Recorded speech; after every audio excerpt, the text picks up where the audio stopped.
Good morning. Oh, Good morning, everybody. I was waiting for the whole 30-second thing then. Good job I weren't doing anything else. I'll just start changing it up a little bit since we've got some reefing royalty on this morning. I think thanks it's for joining too us, Ron. early.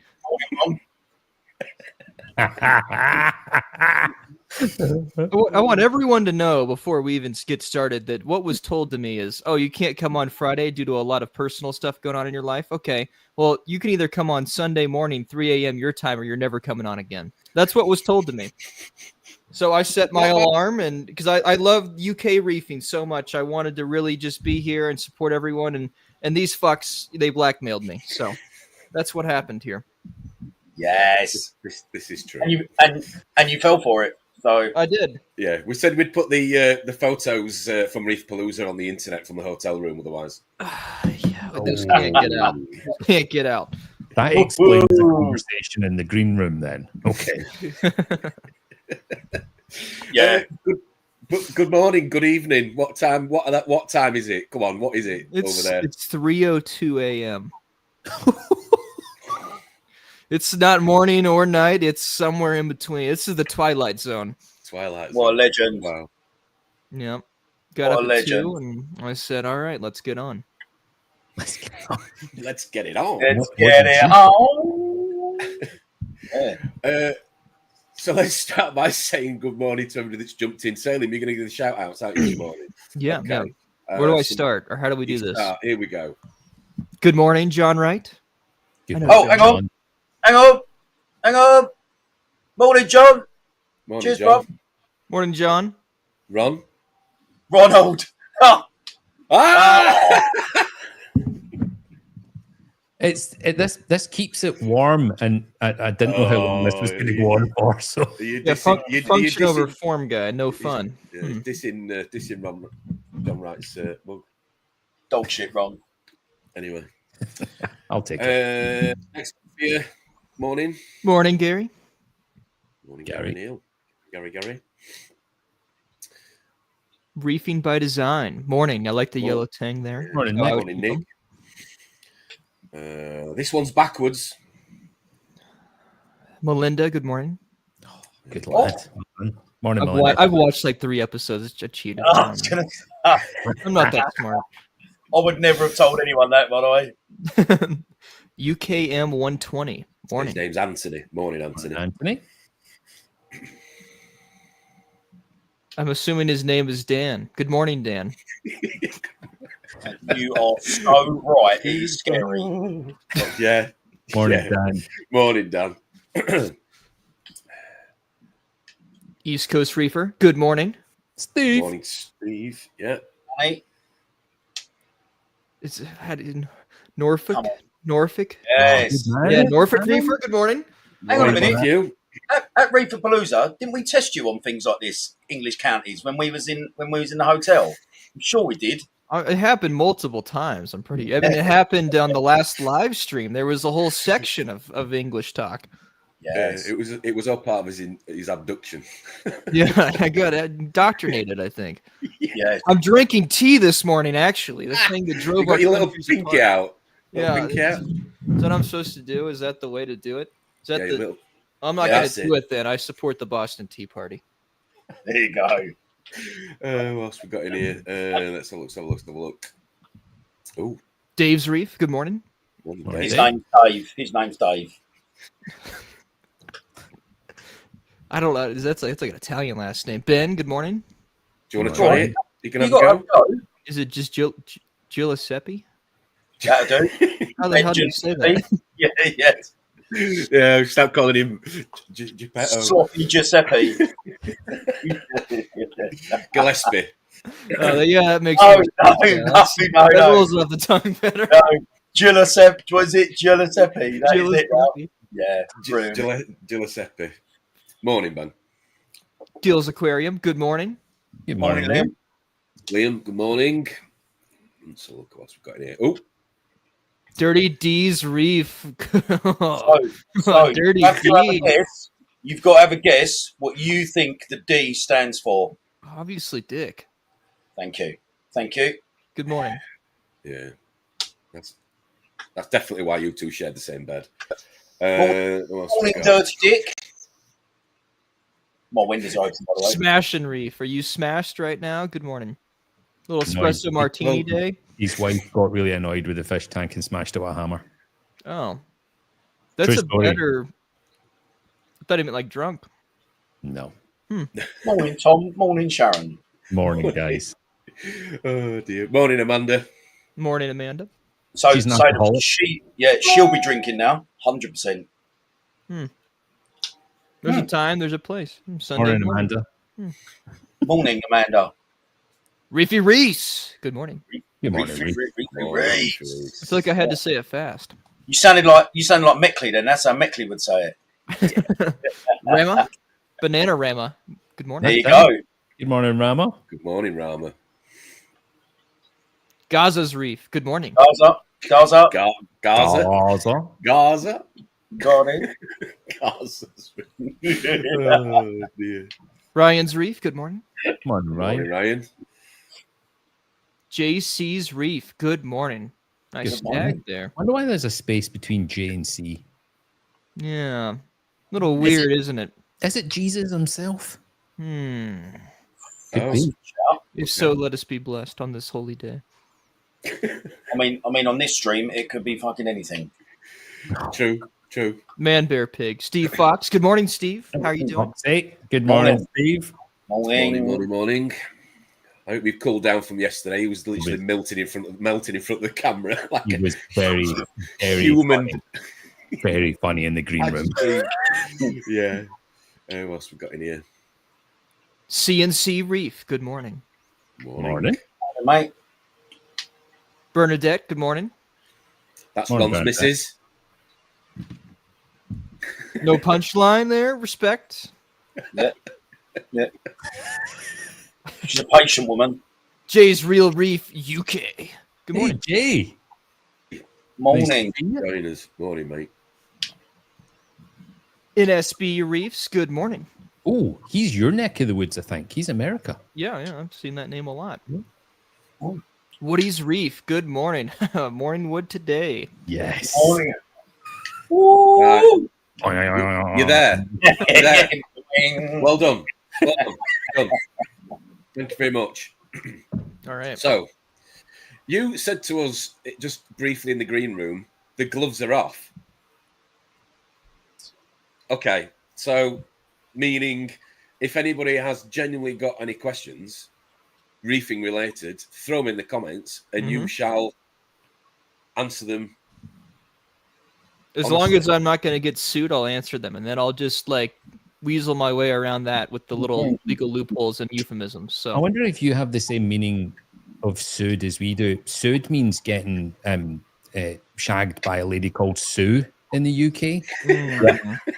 It's not Sue's necessarily loyal. a bad. It's not necessarily a bad thing, depending on which Sue you get.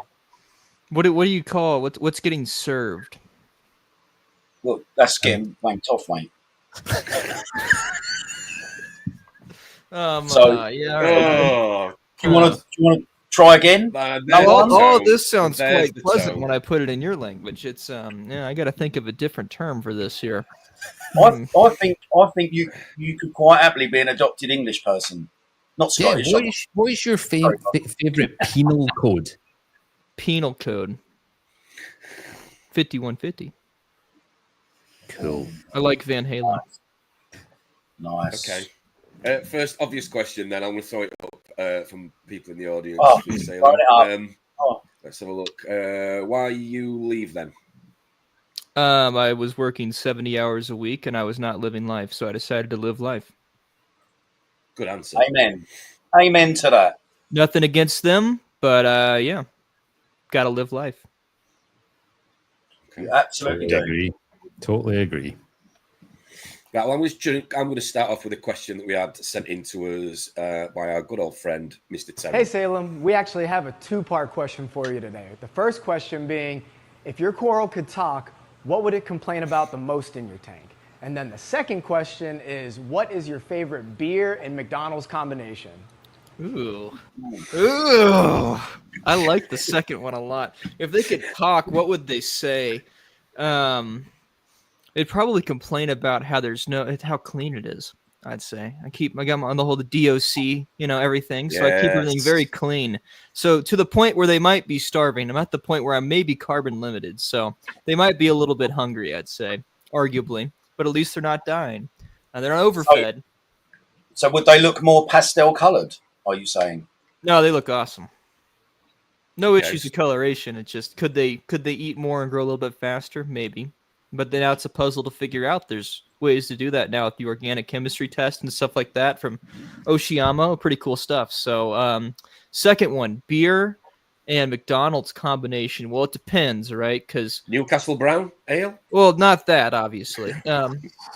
So I Only really only made him sick once. yeah, well, I have some I can bust out here. Well, at least when it's 5 a.m., I'll start drinking. I got a 5 o'clock somewhere that time. Pussy. Well, you want me to get some right now? Yeah. Go for it. If Absolutely. we have like 10 people say they want me to drink right now, I'll go grab one. 3 a.m. Yes. we'll start. I don't care. 3 a.m. Let's turn Salem into an alcoholic. Live. Alcoholic speed run. Let's see if we can do it.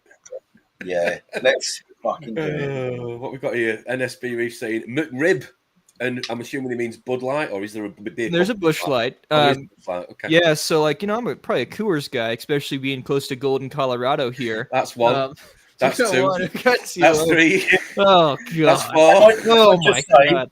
If I was in America, I would probably have a Big Mac. If I was still drinking, I would have had a Reef Donkey. So like I usually a quarter pounder, and then let's see if I've got one. I'll show you the beauty of it. 6. He's gonna have to down it in one, surely. I mean, Hang on, can I vote on this? come on, the 45 of you watching at home. So I mean, he's gonna do it, and he's like,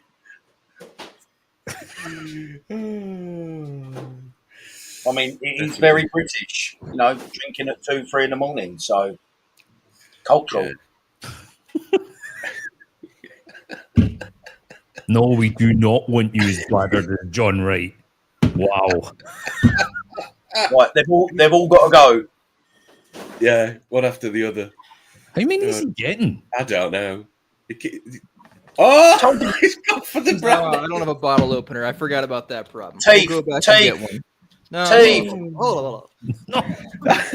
You're going to make him into a toothless alcoholic by 10 a.m. Yes. Yeah. Oh, Yeah. dear. That's exactly what he did at my barbecue last year with Tim, with the Malibu. He was like, do you want another drink? Give it in like I literally. don't know. I'll drink an American beer. So here's some of my favorite beers. I've got. Okay. These are mostly Colorado breweries. I like stouts and porters a lot. So usually I'll have my favorite one. There's a vanilla porter from Breckenridge Brewery. I like that and a quarter pounder. I think the quarter pounder is superior to the Big Mac. Should have a reason at McDonald's. You get more meat. I think the bun is just some filler BS, empty calories there. Now, what you can do is you get a quarter pounder with the Big Mac sauce, and that's the way to do it. That's a good combination. That or a Coors and a 10-piece McNugget. It depends on how much you drink that night and which is going to go down easier. Stout can be a lot. You've really thought about this? Yes. I was a college student recently. I just want to say that last time we had you on, I really enjoyed it. But then I get told by multiple people, no, you need to use Salem's brain more and have a bit more of a serious stream. What the fuck is going on? Nobody dare blame me for this. You do know that Salem's got a twin brother, don't you? So why did you said your corals would be annoyed because it was too clean? What would your nutrient levels be? I keep my inorganic nutrients pretty low. Excuse me. Elephant in the room. Sorry. Have you started drinking yet? Because we had over 10. Well, I don't have a bottle opener, and Newcastle made me throw up last time. So I'm probably so wait, hold up. We'll let them decide. We'll do an interactive thing here. I've got a peanut butter milk stout. Peanut butter? Hang on, let me just throw you on big screen. Show me that. Yeah. Peanut butter milk stout. Left Hand Brewing here in Colorado. Mate, if you drink that, right, delete my number. That is rank. No. I think you don't have taste. I think is what it is. You're used to all of this stuff. I mean, look, man. This is like Guinness, but better. What else have you got then on the? What's that? What else is on the shelf? All right. We've got the classic port. I hate this one. I'm not even gonna put it in there. I got the pack and it came in there. You got to drink that one. German chocolate cake porter. German chocolate, right? Okay. A graham cracker porter. And we've got a nitro milk stout. This one's nitrogen, so this one's very smooth. Nitro milk stout. Right. Hang on. Where's the beer? Do these taste of what it says? So that actually tastes like chocolate cake. Yeah. They have a Neapolitan one, so they take their vanilla, their chocolate, and a strawberry stout, and it's all three. And as you drink it, each part of your tongue, as it goes back, you taste each flavor. That's crazy. American ingenuity. Did I do piss and garlic?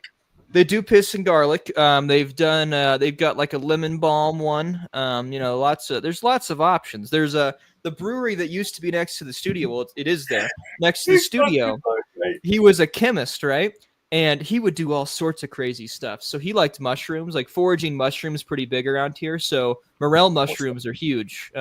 Chanterelle mushrooms, I don't know if you're familiar with either of them. They're using a lot of French cuisine.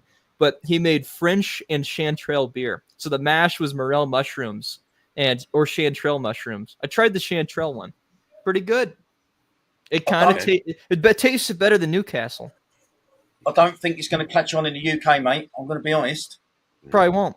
This is the novelty. You all have your pubs, you have your community space, but America has the novelty of some crazy motherfucker that's the brewmaster at the local brewery. We've got craft brewing here. Yeah, we got that here, but not with fucking mushrooms. Well, it's Colorado. The THC's probably got a part to play in that rationale. Excellent. Yes, lovely. Yes, so sorry to be boring here. So back to Garza's question earlier about leaving Reef Builders. Next question is obviously what's next? Well, I'm gonna live life. Yes.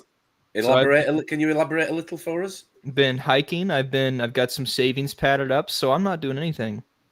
I'm going to recharge and not be burnt out. And I've been hanging out with my girlfriend and my family and talking to my friends for the first time in a year because I have time to talk to people and have relationships that I care about in my life.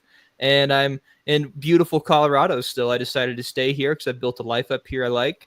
And I'm going to the local breweries and I'm going and hiking and I'm living life. You are really clever because it's taken me to mid-40s to realize that. You're not there yet, Rob. Who are you trying to kid? You still ain't there. Shut up. It's true.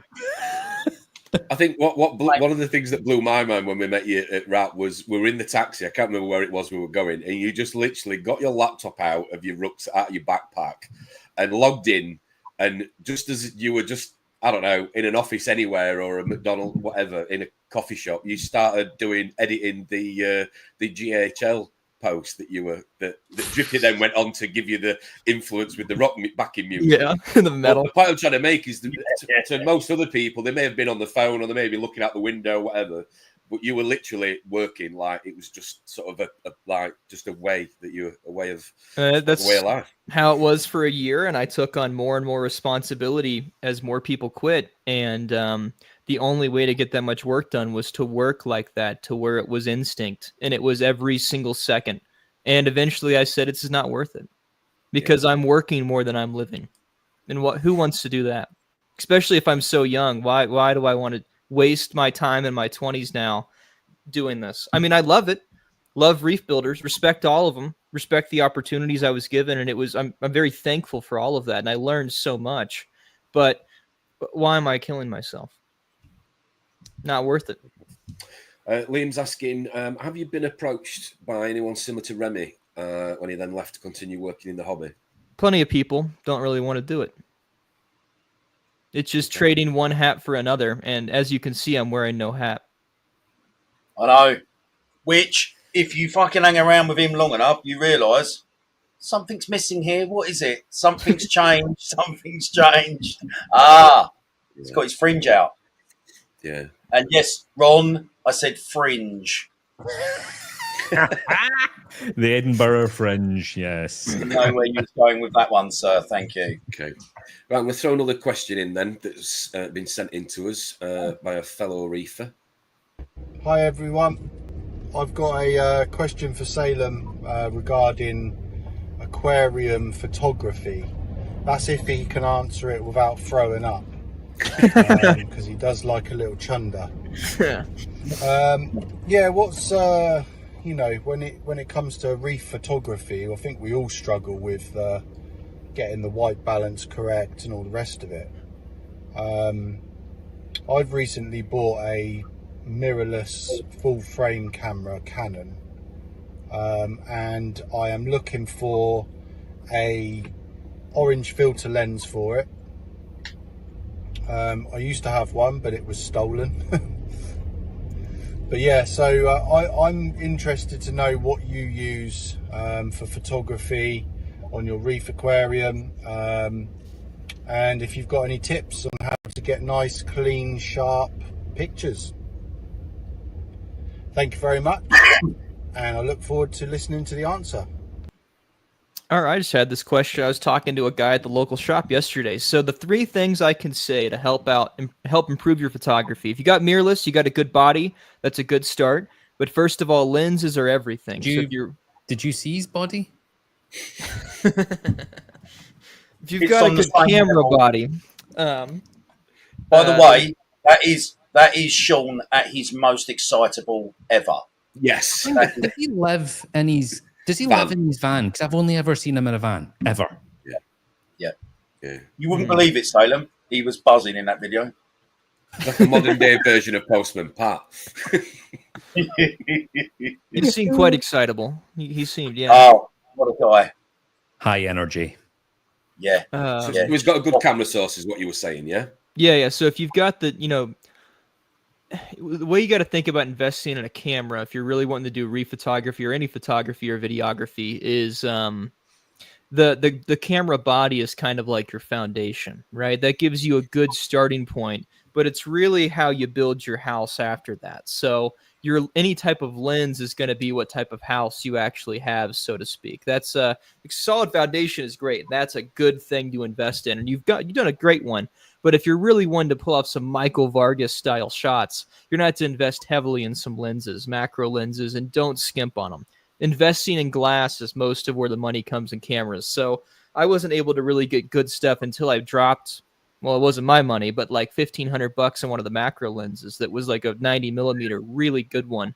But you don't have to have that to get above average photography. So in terms of orange filter lenses, the best one that you can buy is a Tiffin 85B. That is the best one out of everyone that's ever done anything. That's the one to use. I've tried a lot of them. That's it.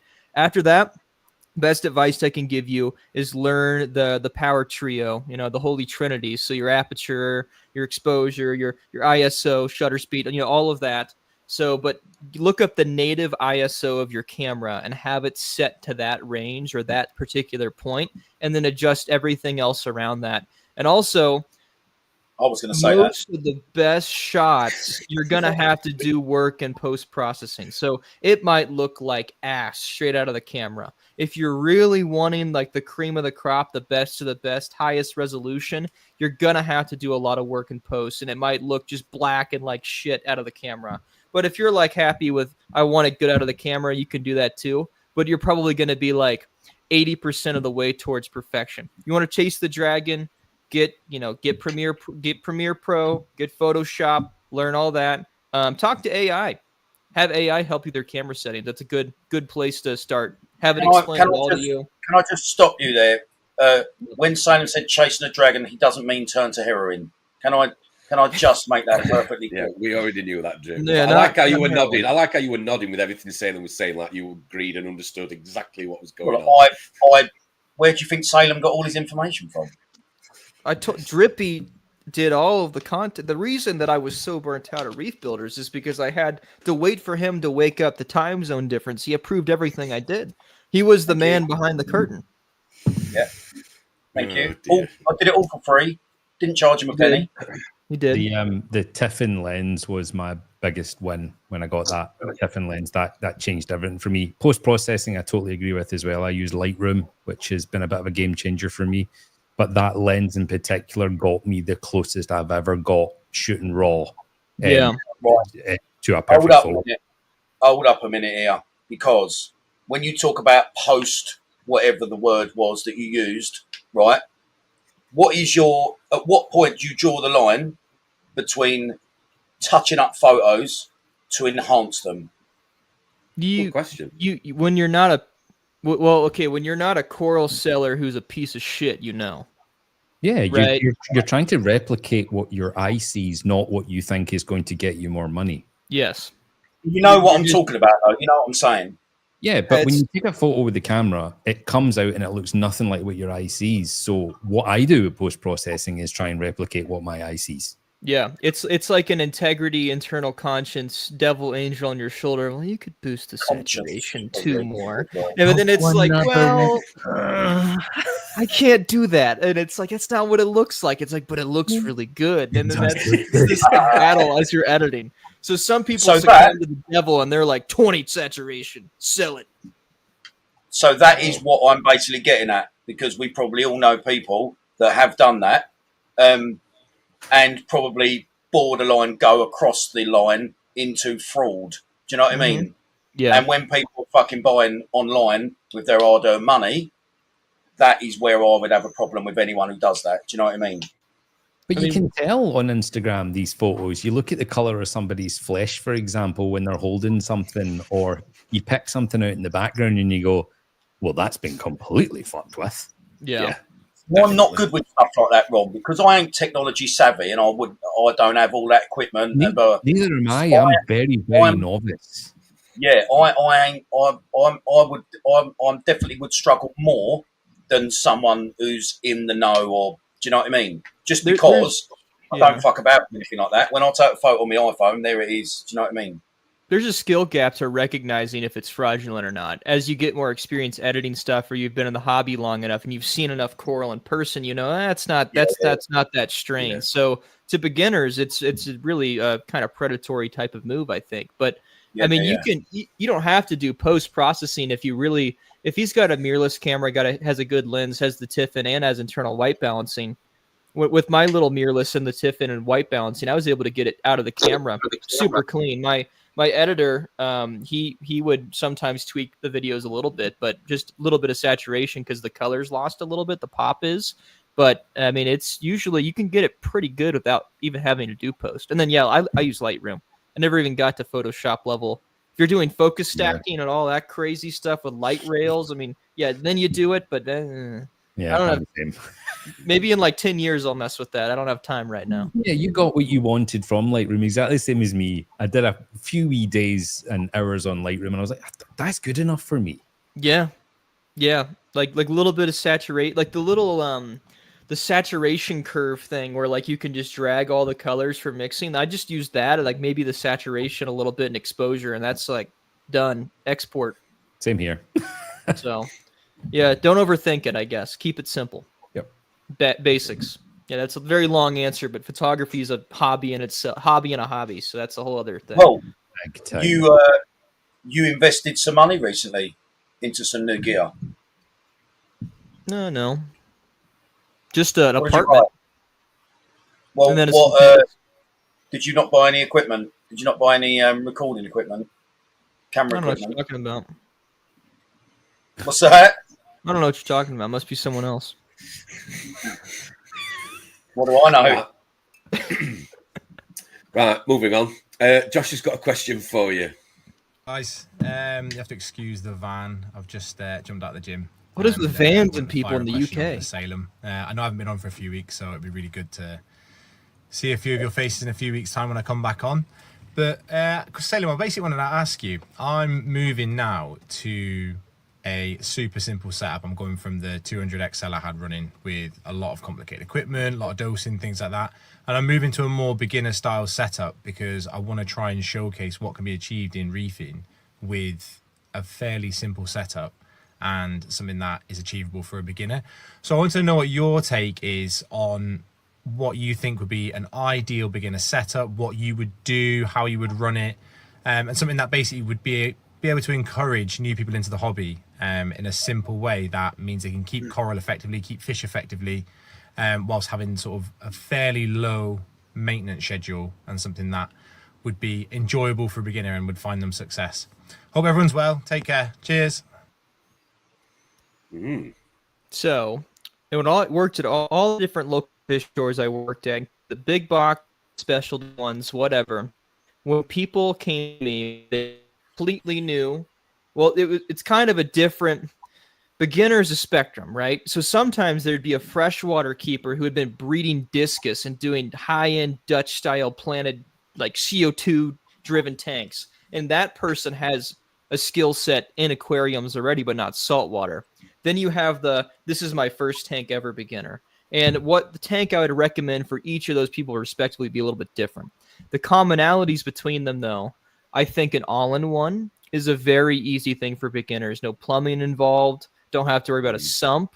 I think that all-in-ones and nanos can be good. And I think that don't overcomplicate it. Don't even buy an expensive light. Get a little crap light from like whatever your equivalent of Walmart or like Home Depot is. Or there's just like a white shop light that looks clean aesthetically, little LED, and just do soft corals. I think having a white light tank with soft corals is one of the most underrated things right now. Having a big coat coral, just fill up a nano and it just sways back and forth, and you've got like a pair of clowns and a pistol shrimp and a goby. That'll captivate almost any random person off the street, more than even an SPS display will, because it's got movement and it looks real. It's not this Windex thing. So that's kind of the setups I'd usually recommend to people is, and at that point, if you're doing softies, that's easier than fish. Sometimes you just throw them in and they're done. You got to get fish through quarantine half the time. You got to get them to eat, etc. They jump. So soft coral, I mean, I've had some soft coral little cubes before that I've not touched for months, even years. Set them up, set and forget, and put an auto feeder on there, and they grow fast enough. There's your nutrient export, and it just balances itself out almost like a freshwater tank. So that's what I'd do. White light and soft coral. Maybe some simple LPS, euphilia, stuff like that. Yeah. Don't overcomplicate it. Interesting. He's got just a quick word. Hardest ever. Josh has got his new tank coming very soon. Oh, you're couriering it, aren't you? It's currently in my house. Yes. Oh, there you go. Well, how big is Should it we then? live unboxing? I will leave that all to Josh because that's quite an exciting part of his journey. So, yeah, fair enough. New tank, he's coming soon, bless him. Which I know, if anyone knows fucking Josh, he'll be buzzing his tits off. Definitely. Salem, one of the things that I think we took away from meeting you during our sort of American adventure was your sort of explanation of organics. Is that something you can talk to us about this morning for people watching at home? How much time do you want me to talk about? I was waiting for that. I was waiting for him to say that. Well, I think start with the basics, as in what they are, how they can, what implications or impact it can have on a system, and how people could probably combat them and why people should be aware of them, probably. Okay, I'll start with the ultimate TLDR, the one sentence of why it matters and what you can do.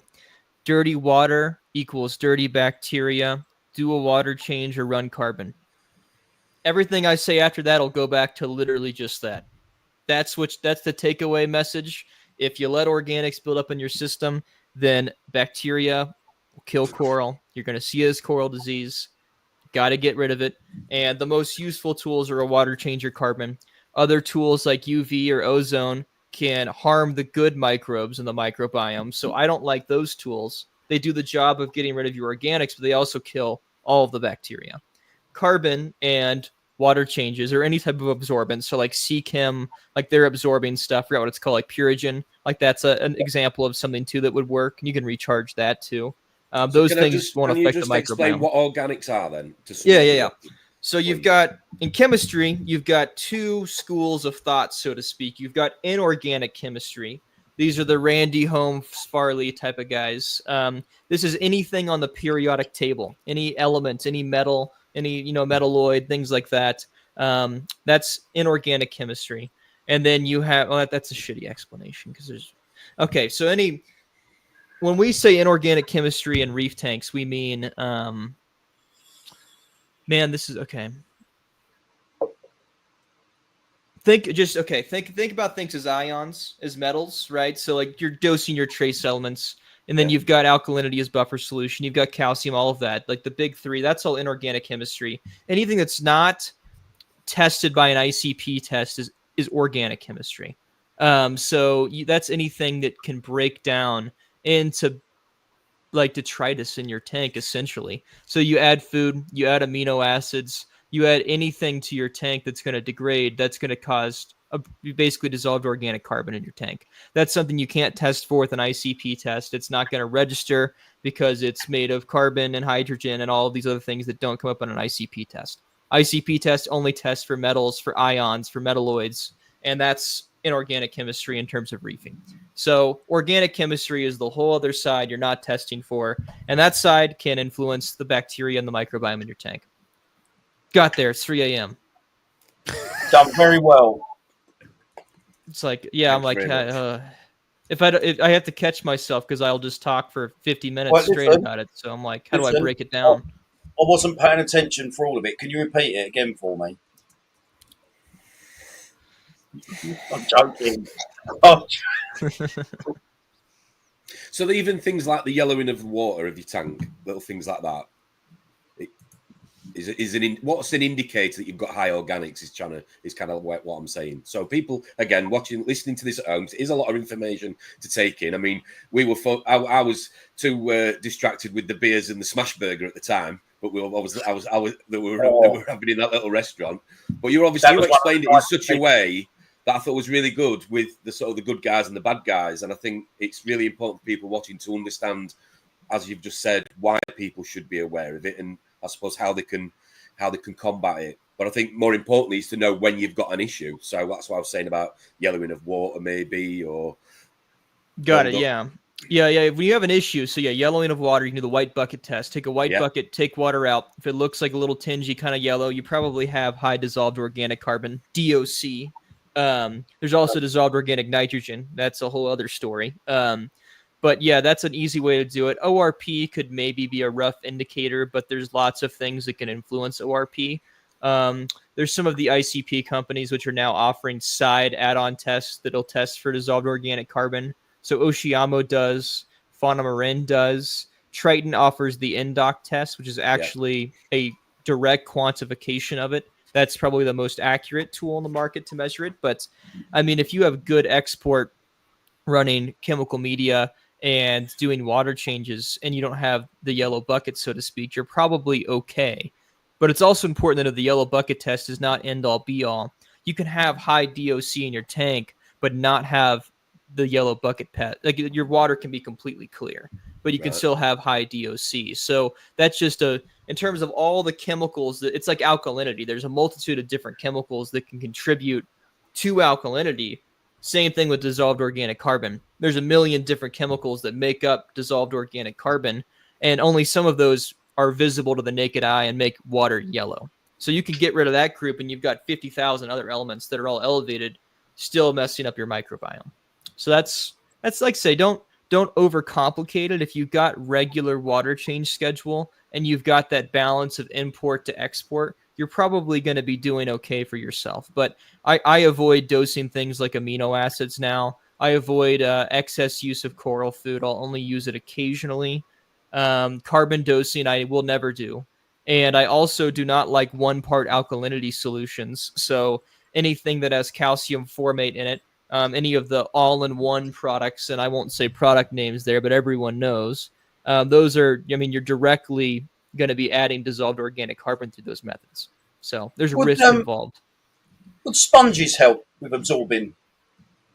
They could, but I mean, the thing is, like, so there's like one paper that a guy that did his 100-page dissertation on sponges. God bless him, and he determined that sponges they don't really eat a lot of bacteria plankton or phytoplankton. Like 80% of their metabolism, at least Caribbean sponges, is they just absorb dissolved organic carbon. So they're literally like a sink for organic carbon. Now, the question is, if you have a cryptic sump or a lot of sponges in your tank, can they decrease DOC to an actual usable or realistic amount? No one knows. It's a way to hedge your bets. It's a tool that could help. If anything, it's going to help balance your microbiome a little bit more because you're going to be growing a lot of microbes which might not exist in a niche anywhere else in your system. So there could be a benefit, but is that going to be the only way you're getting rid of organics in your tank? Probably not something to depend on. I would say that water changes or an absorbent material like a carbon or like any of the other macroporous resin would be good. Kumar, that's a dangerous idea. He would never agree. What was the acid that you said would help with DOC? Acid. Might have been a different topic we were talking about. Oh, right. So polite. So polite. You could do peroxide, but peroxide's probably going to nuke the microbiome. But peroxide could maybe do it. You could add that to the tank. That would reduce things. It's just free radicals. So it'd be like the equivalent of kind of like what ozone is doing. You're just little oxygens are coming and just punching all the molecules and breaking them apart. Then they get removed by a skimmer. Skimmer will remove DOC, but it only removes about 20% of the compounds that contribute to DOC. So there's a lot in your tank that a skimmer just based on physics cannot remove. So it's an important part of that, but yeah. Wow. Not to rant, Okay. but that's yeah. Question for you. Does Salem have a tank set up? Not right now.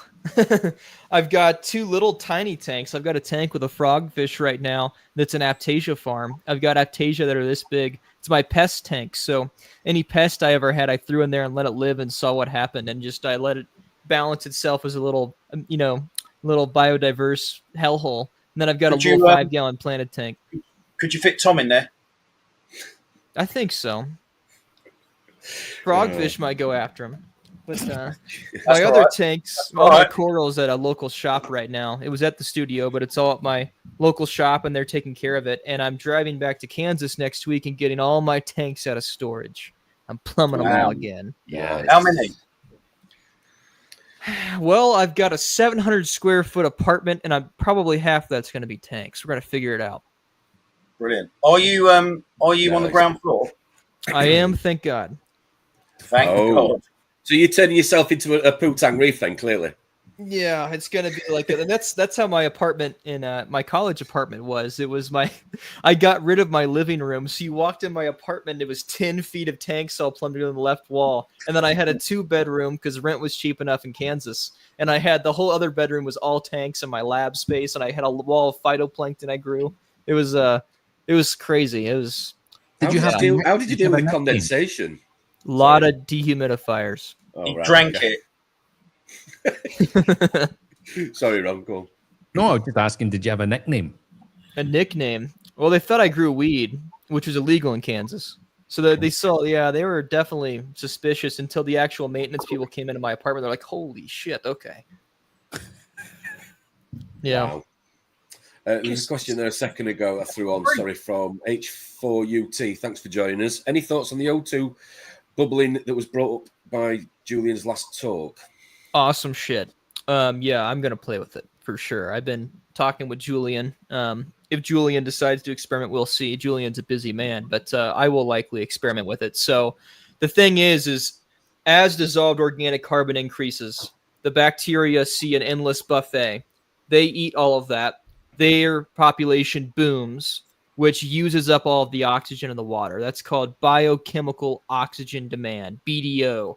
And biochemical oxygen demand dropping can cause hypoxic or low oxygen or no oxygen conditions around the coral because the mucus is kind of an insulated thing. And that can cause the coral to suffer more or the fish to have issues. This is why there's threats to overdosing bottled bacteria, for instance. So Julian communicated with Dr. Forrest Rauer, who is the scientist who actually has done all of the research for the last 10, 20 years on all of this stuff, this entire model of coral disease. Julian emailed his ass, and they were talking. Next week. Oh, he is? That'll be a good one. Yeah, you should ask him about it. Yeah. Oh, damn. I got so excited. But yeah. I got a little excited as well, I'm not going to lie. The easiest way he found to counteract coral disease was actually bubbling pure oxygen from like an oxygen concentrator, like someone with like a breathing mask would use, into the system. And then that changes the biochemical oxygen demand of the tank. Now, what that does not do is it does not break down DOC. So it allows you a buffer and would probably prevent a system from having issues. But if you've still got that baseline issue, you need export of some type. I think export plus oxygen in combination would be the Wombo combo. Or you build an oxygen reactor like Julian was talking about. Wow. That could be something. So you've given us a little look into the future, maybe, in the reefing world there. I think so. Yeah, if someone comes out with an oxygen reactor, that would make it a very, because like, I mean, you'd have to probably buy an oxygen concentrator still. But you could buy like an Airstone. If you had let me think here. If you had an oxygen concentrator, you could have pressurized chamber. You could use an Airstone, and then that would still be better than an. Yeah, okay, there might be a way to do it commercially feasible. I don't know. I gotta think about that. So yeah, probably someone will figure it out. People were wondering what he's going to do now. He's left Reef Builders. Question for you from our good old friend Melinda down under. That'd be good, Melinda. How would I tackle the microbiome after a dino outbreak? Well, she has just had a dino outbreak. Like bad. I don't think it. She was on Salty Banter last night, and she was saying she's not got the big long, snotty kind of strands anymore. But yeah, it's been going on a while now. So Melinda, oh, go ahead. Sorry. I'll just say, and what about a tank run? Don't let Drippy talk. Sorry. Melinda, send me a follow-up thing and tell me how old your tank is. Did you use live or dry rock? Do you dose any bacteria? Do you dose amino acids? Do you add carbon of any type, like carbon dosing or like coral food? And what did you do to combat the dinos? Did you use like Dino X, any of those products? Fill me in on the history of the tank, what your regular type of maintenance is, and what you do to combat this, and I can answer that better. Otherwise, it's a shot in the dark, and I'll talk for 35 minutes. Do you know any of that, Ron? I know for a fact she's definitely dosing silicates to try and burn them out. She's had her lights off for so long that she actually lost some acros. It's been very up and down. She was dosing 1 liter of phyto a day. Okay. A day. That could be good or bad. Well, yeah, the adding phosphates, but then obviously the phyto has then been depleting the phosphates. So it's been a big swing. Who'd she get her phyto from? That's what I'm thinking. She's been growing her own. Okay. That could be good or bad. So the thing is if she is growing phyto, but she's not doing it in a super sterile way. I mean, you can grow phyto easily, like Tetraselmis, the green stuff, but also what else is growing with the phyto? And that's a big concern of mine, is you could just be dosing Vibrio in there every time you're adding phyto. Just growing Vibrio and a bunch of coral pathogens with your phyto, and you're dumping a gallon of that in a day too. In which case, if that's happening, then there's a more uphill battle in regards to fixing the microbiome. But the easiest way to fix your microbiome is to resolve the organic chemistry of the system. So if your DOC is high, you're going to have bad guys. If your DOC is low, it's more likely you're going to have good guys. The best product that was on the market from what I looked at was Aquaforest Life Source. That stuff actually seemed really good. It had like a very diverse group of families in it, and it actually seemed like it came from the ocean. So what I would do is I would do white bucket tests. I mean, you probably have low DOC because you're having dinos. You're actually very low probably. So, On the subject of phyto and doing it sanitary wise, I would recommend anyone on here to watch the Todd Gardner chat on how he grows phyto. That completely changed my methods of growing phyto. How much effort he puts into disinfecting the containers and all of the tools, and it is so important. So yeah. Go and watch it. Todd is a great source for that. Yeah, he's the guy. Or you ask Salem for Terrace's number. Now we're talking. I dosed some of that AF Life Source in my DT and in both tanks, and I put it on a magnetic stirrer. And this is like a bit of a Blue Peter moment here. You know the little magnet, I don't know what you want to call it, that spins in the bottom to stir it all up. When I was dosing it yesterday, I noticed that it seemed to be magnetic. Yep, it's the ocean. So think about if it's from Fiji, volcanic activity, any type of. I mean, like what I would do if I were using it, I would filter it. I would not even add the mud. If you got your traces on lock, don't even mess with it. If you pass it through a 20 micron filter, all the bacteria will still be there for the most part. Just don't even add that part. There could be issues, could be contaminants, who knows? It's from the ocean, so whatever's in the ocean is in there. So, Coke can, I don't know. That was interesting. It was the first time I'd actually used a stirrer, because the last couple of times I've used it, I've had an issue with it mixing. It's been a bit of a nightmare. So I put it on a stirrer, and then when I came to dose it yesterday, I couldn't believe that like Liam said, the little white pill in the bottom that spins, it was just caked. It was just all stuck to it. Yeah. I was like, should I be putting this in my tank? Don't know. That's probably human shit they've dumped into the ocean, mate, to be honest. Well, you can hear Kaz still chopping up toms from earlier. Yeah. Apologies if you can hear the chainsaw. There's a neighbour that's doing taking some what he's doing in his garden. So yeah. Tom had a pizza last night, a big one. Calzone. Talking amongst themselves. Microscope. Are you an advocate of the microscope, Salem? Yeah. If you figured out what type of dino, that can help too. But I mean, yeah, if the general question is how do I make my microbiome better, you got to have low DOC in the first place, and then you can maybe add things like Life Source, and that might help. But if you have high DOC and you add something like Life Source, it's a drop in the bucket. Those bacteria will never colonize because a lot of them are used to oligotrophic or low DOC water. So if you throw them in there, you're throwing in like you're putting me like in a fight club, and I'm just gonna get my ass kicked. You know, it's like these guys can't fight. They're not gonna be able to defend themselves or outcompete the big guys that are in there that have been eating a buffet for weeks. So you got to starve out those guys that are the strong assholes, then let them go get their way in there and colonize. So that's the way to do it. And your opinion on the PNSB? Is the juice worth the squeeze? Is the juice worth the squeeze? That is the question of the month. Telegram's doing a lot of it. Since me and you spoke about him, I've started following him. So he's an interesting guy, and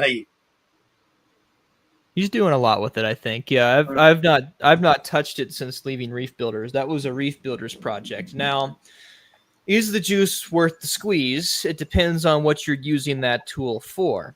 I think it's very useful, maybe for sick coral, right? So when Meckley did his experiment with oxalinic acid and elegance coral syndrome, I looked at all the data, and every elegance that got elegance coral, if you look at their microbiome, they get a really big population of a family of bacteria called Rhodobacter acaea, and purple non-sulfur bacteria belong to that family.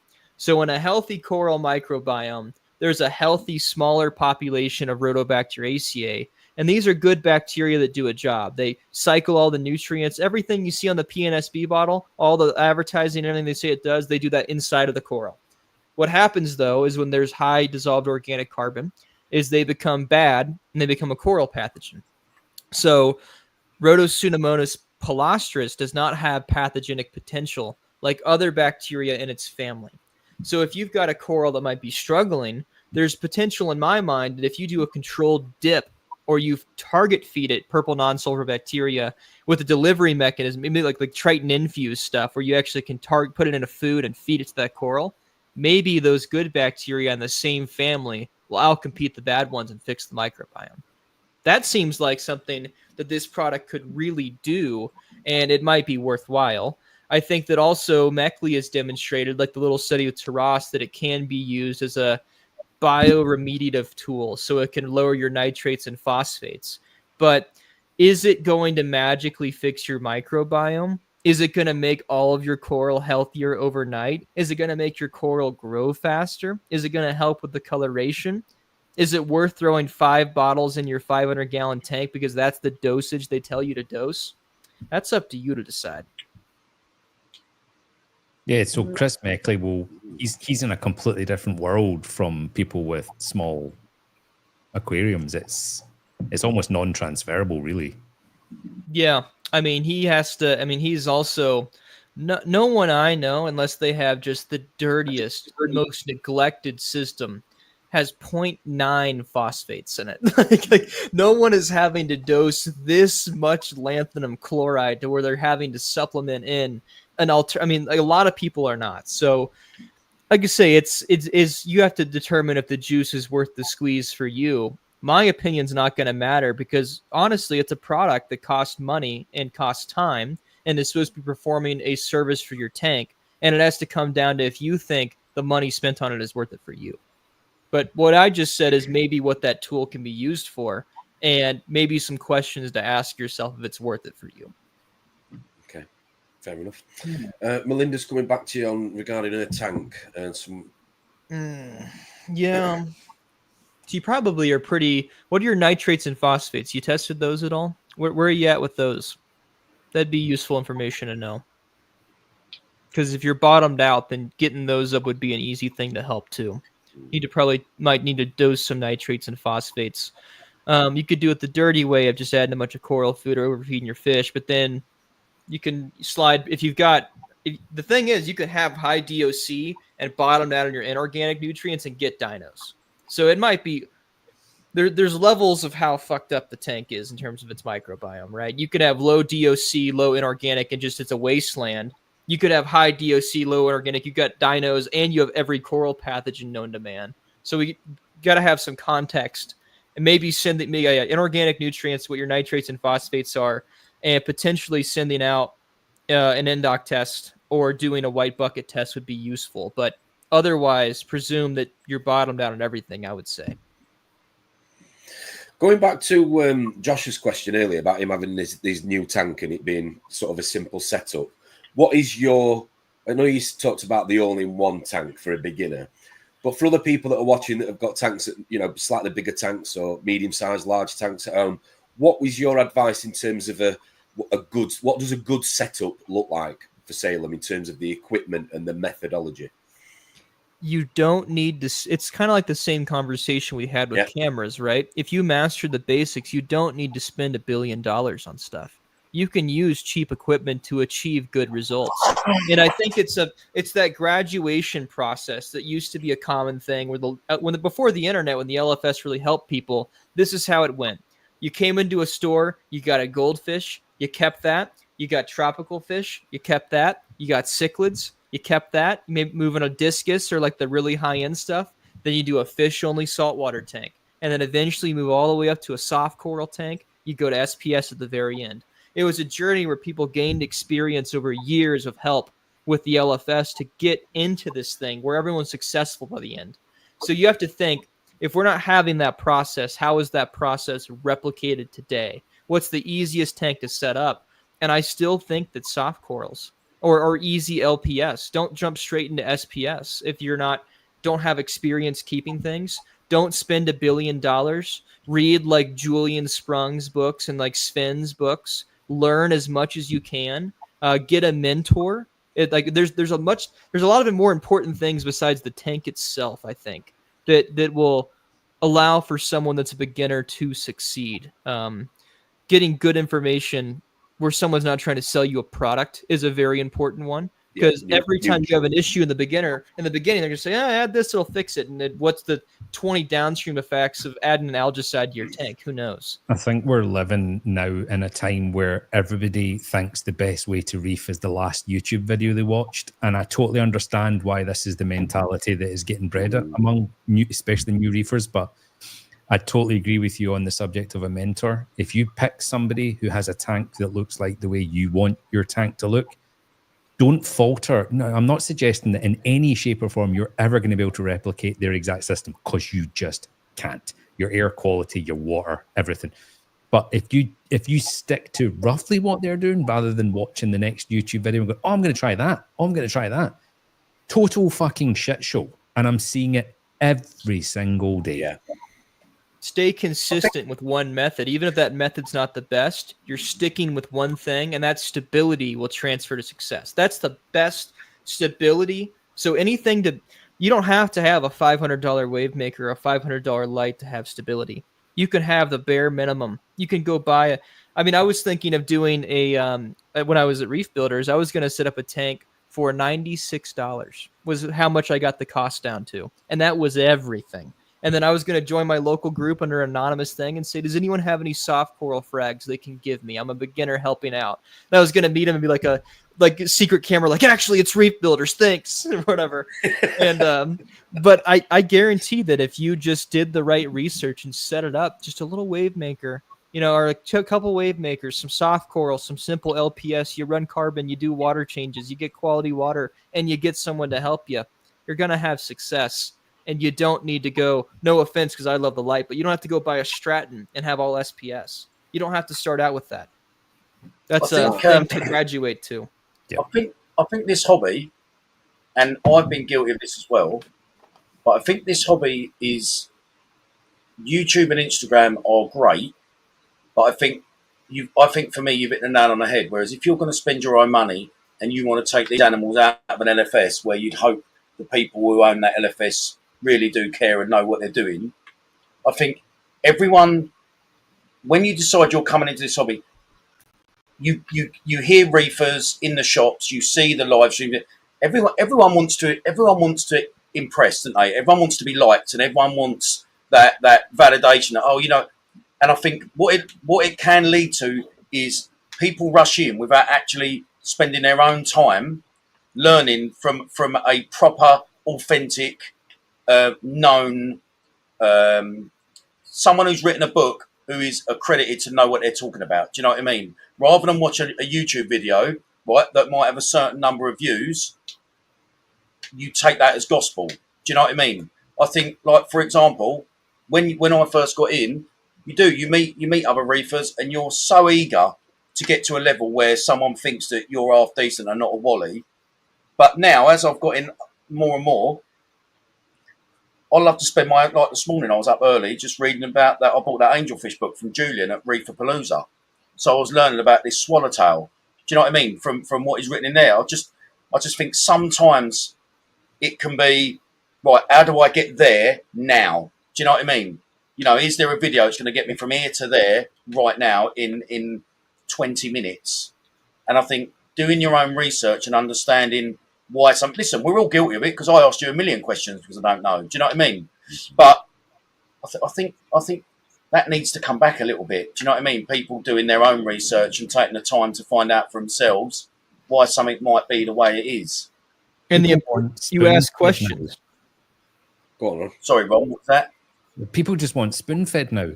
It's like, yes, I agree. See, it's Rob. Rob's actually a perfect example for this, and I'm sure he won't mind me saying this, but Rob has only been reefing for like 3 years, right? But he gets bombarded all day, every week. Everyone sends him questions on fish health and all the rest of it. He went out and did all of this research himself, but nobody wants to do the research. They just want to send a message to somebody and get the answer straight in their mouth. It's like everyone's just a big bunch of fucking babies now. Don't I know it? This is why I deleted Facebook Messenger. Yep. This hobby doesn't. These animals, this ecosystem and everything. Listen, if the people at the top of our hobby don't know everything, or probably don't know 1/100th of everything we need to understand, what chance has anyone? but you just have to do your best. Do you know what I mean?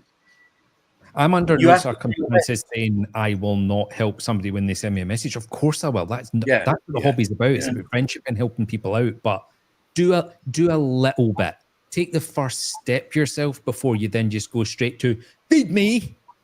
I help people that pay me, or I help people that have demonstrated they've tried. So if they say I tried this, and that, and I've came up with jack shit, what do you think? And they just, They're committed. I help. I'm like, okay, this is someone that tried, and this is someone. I'm like, all right, this is someone trying to learn. This is someone that's putting in the give a shit. And if there's a lot of people that don't have the give a shit, and I think that ultimately, that's what makes a reefer long term. Can I get them in the right column? Which one was it? Well, on that note, I was going to say, we'll just come back to you with an update here. So, nitrates sitting at 10, phosphates trying to get up to 0.1. I'm having to use a fair bit of reeferoids to keep it up. I've been scared to do a water change, but maybe think it's time. Yellow bucket test. Don't do the reeferoids right now. Get your phosphates up. That's what I'd say. Nitrate's good. Phosphate's a little bit low. You could definitely get the phosphates up to like 0.4. 0.04 is like a real good. That was 0.01, right? Or is that 0.1? That's just what I was going to say. Yeah. Oh. Yeah. How new's this tank? Do you know, Ron? I don't know. Oh, fucking hell. I feel like I'm getting put on the spot for somebody else's tank. Well, what she's obviously going to say is, does she do a water change because she's trying to build her silicates up so they outcompete the dinos? So would a water change be counterproductive, I'm guessing? That is the situation she's in, correct.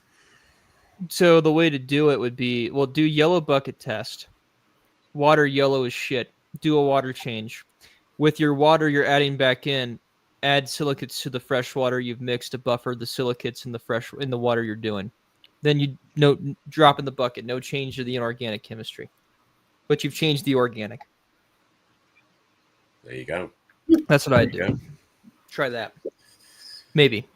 Another question here on the back of Phyto. Liam saying, should I stop dosing Phyto in case I'm growing pathogen as well, or carry on as I am?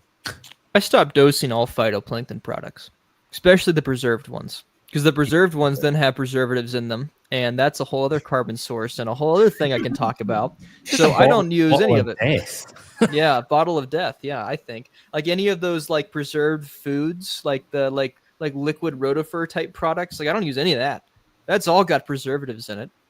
Natural preservatives or not, it's a carbon source, and that can be no good. You're inadvertently carbon dosing in that system.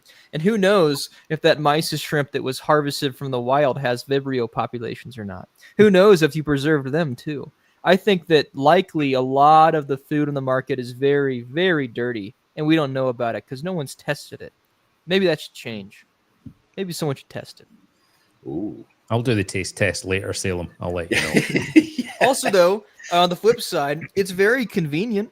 I like those products because I'm lazy. So if I've got a fish-only tank or a freshwater tank, I still use those products. But I don't trust my own phyto I grow. I'll say that. If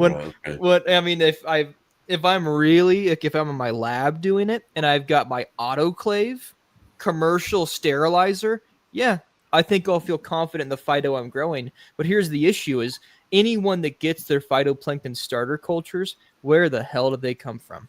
There's been contamination issues even with the labs here that supply. You get the wrong strains from any like the culture laboratories in the United States, you'll get contamination.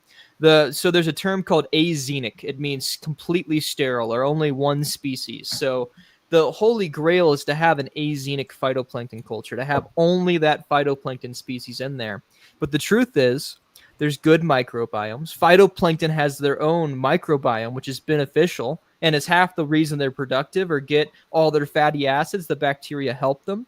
So if you have an azenic culture, are you getting the benefits? But then the flip side is, what else are you growing in there? Because maybe it's not a good microbiome, and you can't ever know because no one's testing it. So it's a big unknown. And is the juice worth the squeeze, in your opinion? I mean, whenever I've dosed phytoplankton, yeah, I see marginal benefit. My copepods increase, yada, yada, yada, yada, yada. But is it worth the risk? I don't know. Another thing that Julian brought up is maybe for every microbiome, there's also viruses, and there's lots of beneficial viruses. And the microbiome is a battle that goes back and forth between the bad bacteria and the good viruses. And there's a constant back and forth, and all that's mediated by the organic chemistry. So maybe the benefits we see from phytoplankton is we're culturing all of those viruses that knock out Vibrio, and we're just dosing viruses to our tank. I don't know. Melinda's saying the tank's 4 years old. She did a full reset, so you can basically say it's a new tank. So this is just the ugly stage then.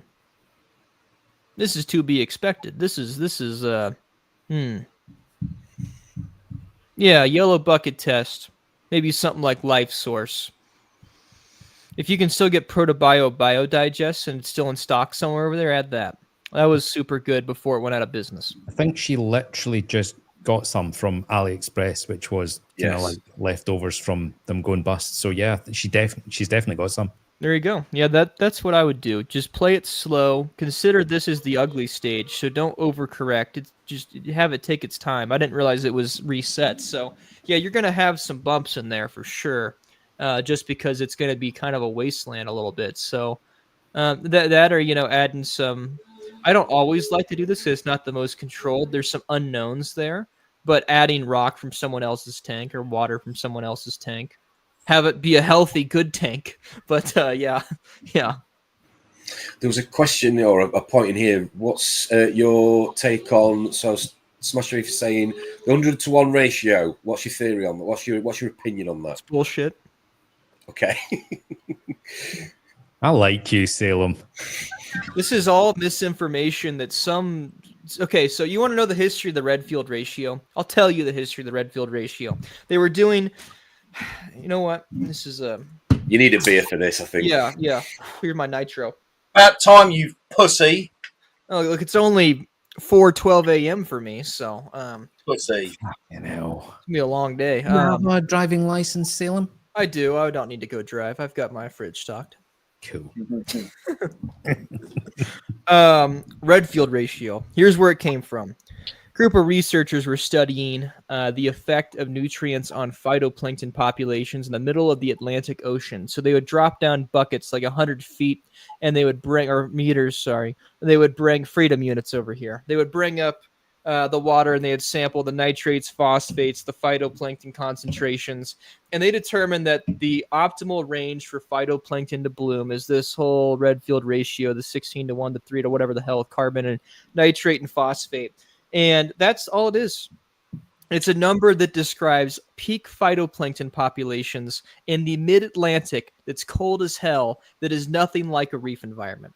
And some jackass went and said, we've got the magic number, people. This obviously is what coral need to grow. When in reality, nitrate and phosphate concentrations change by the day, change by the season, are different in every single reef across the world. If you've got a reef that's like, 10 miles long, you're going to have different nitrate phosphate concentrations across that reef.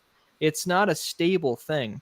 Now, is there something to nutrient ratios? Yes. Almost every type of chemical uptake, there's a ratio at which that happens biologically. Alkalinity to calcium to magnesium to strontium to all the traces, that's an example. And I think that an excellent thing to watch on this question is Charles Delbecq, which was Julian's co-author for all of his books. Brilliant man, very smart, way smarter than me, better in every way in terms of knowing about reef stuff. He's done it more than I've been alive. He's amazing.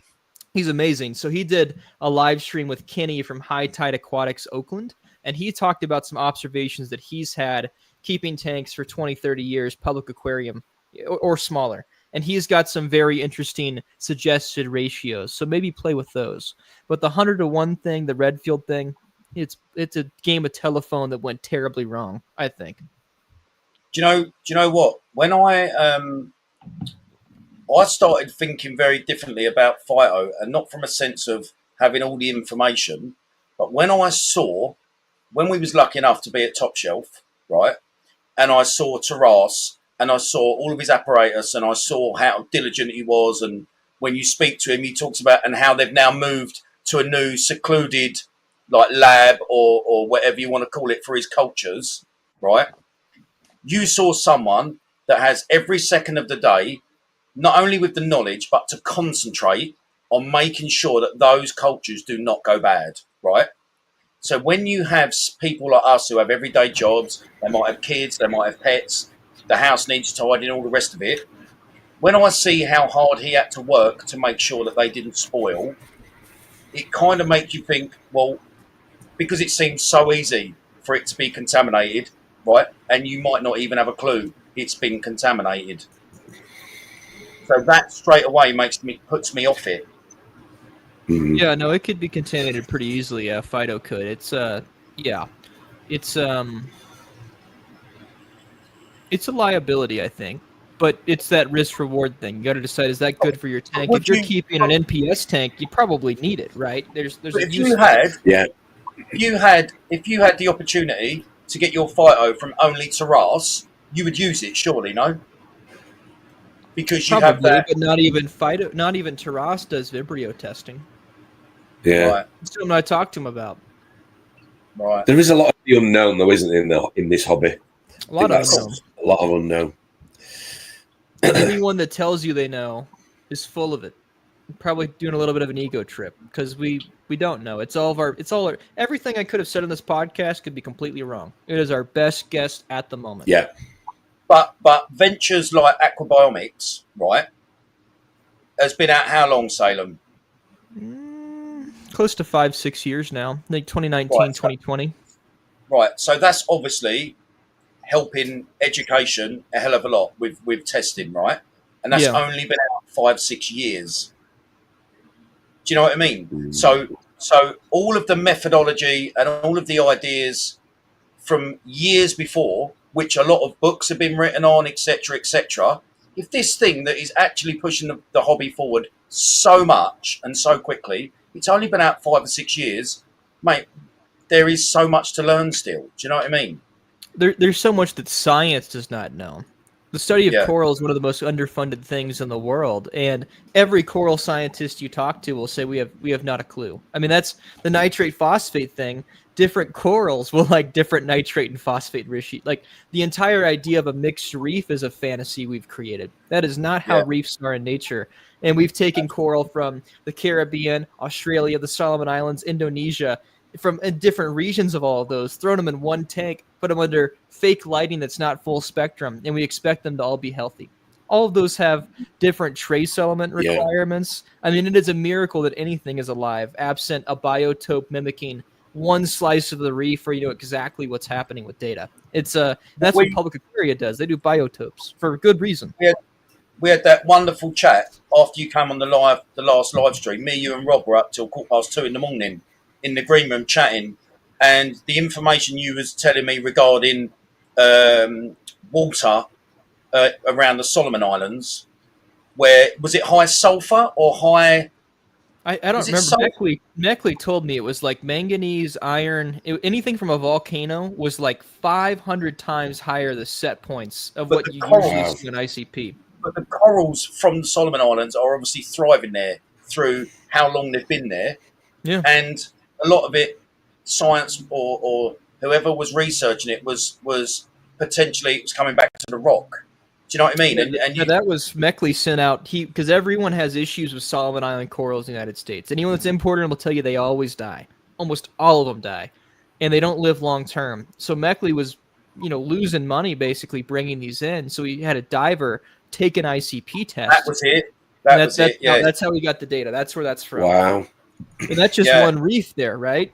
Exactly. Maybe this is what I'm saying. Yeah. Mm-hmm. So talking about parameters then briefly, on that note, what parameters do you test the most and why, Salem? I don't really test that much, to be honest. To be honest, I'm a lazy reefer. If I test if there's a problem, right? I've once you've done it long enough, you can see with your eyes, oh, something's weird. But you test initially to get your consumption curve. Maybe every 6 months you test again to make sure that things are looking that, once you dial in your dosing and it's all automated, you walk away and then done. I mean, every 6 months you test it again to see, okay, am I off a little bit? I mean, I send out ICP test. I send out organic chemistry test. Those are the tests that I do. But in terms of handheld testing, if I've got it dialed in and you don't add a bunch of coral all of a sudden and just disrupt that balance of input and export, you're usually pretty on the money. Now, a pH probe, I think, is one of the most useful things you can have.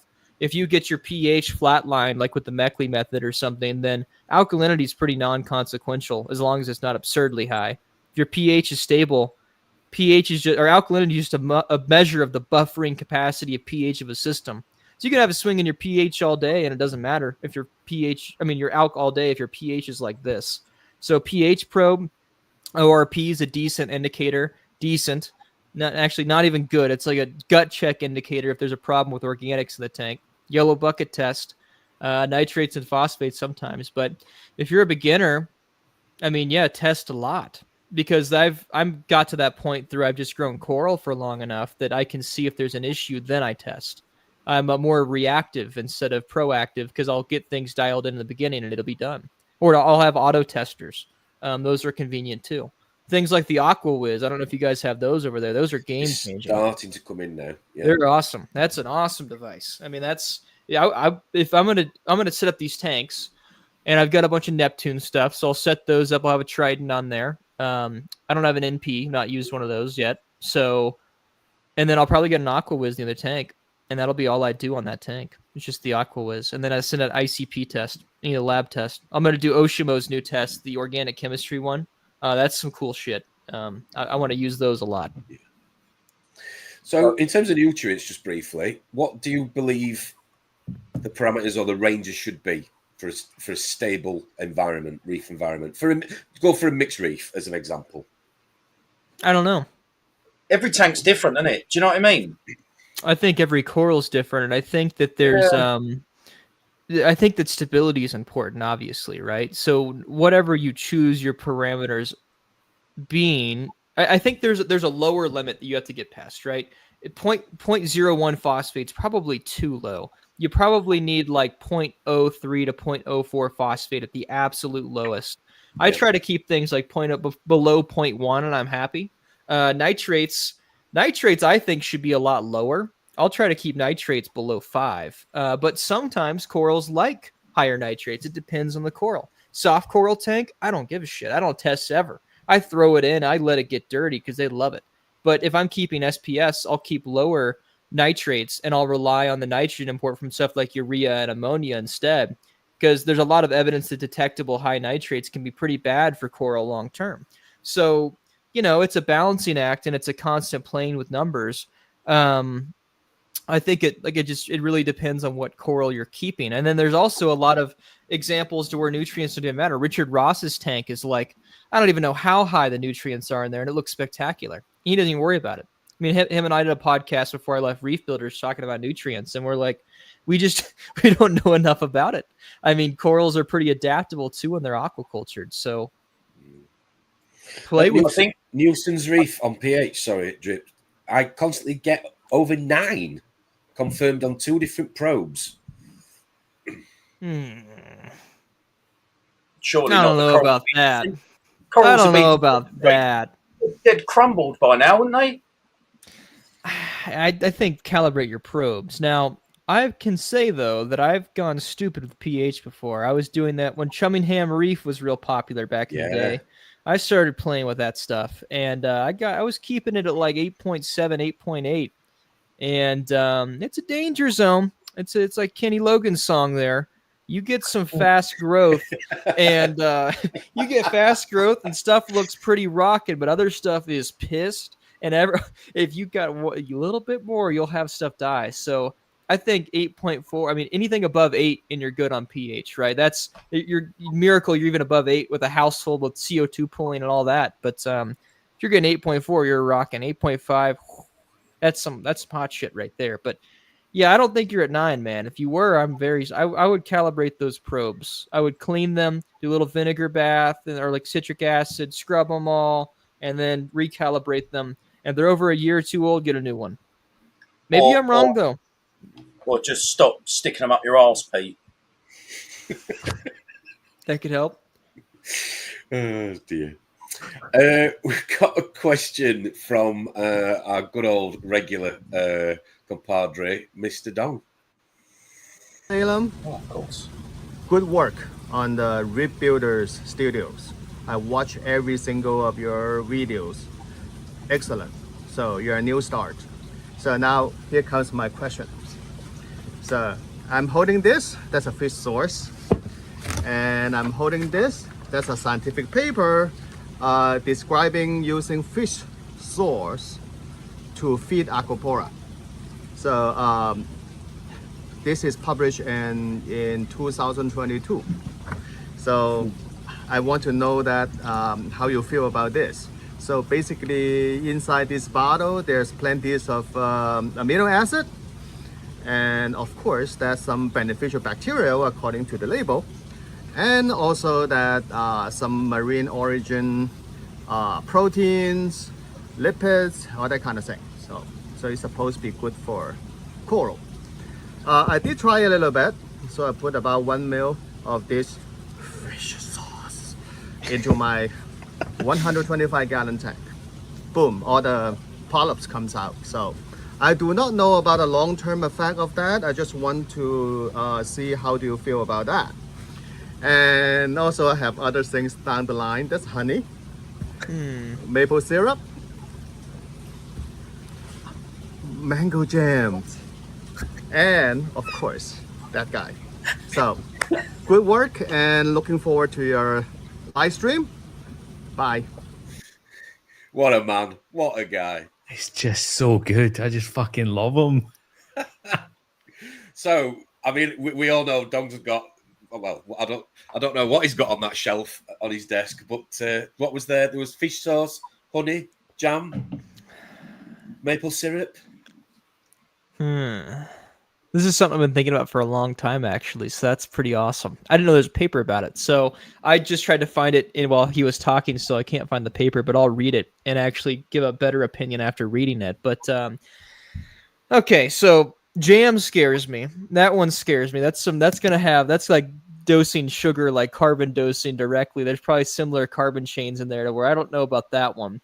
But also mango, maybe like the polyphenols from the mango could be good. But also you could overdo that pretty easily because a lot of those can be antibacterial. So you might nuke stuff with that one. So mango scares me.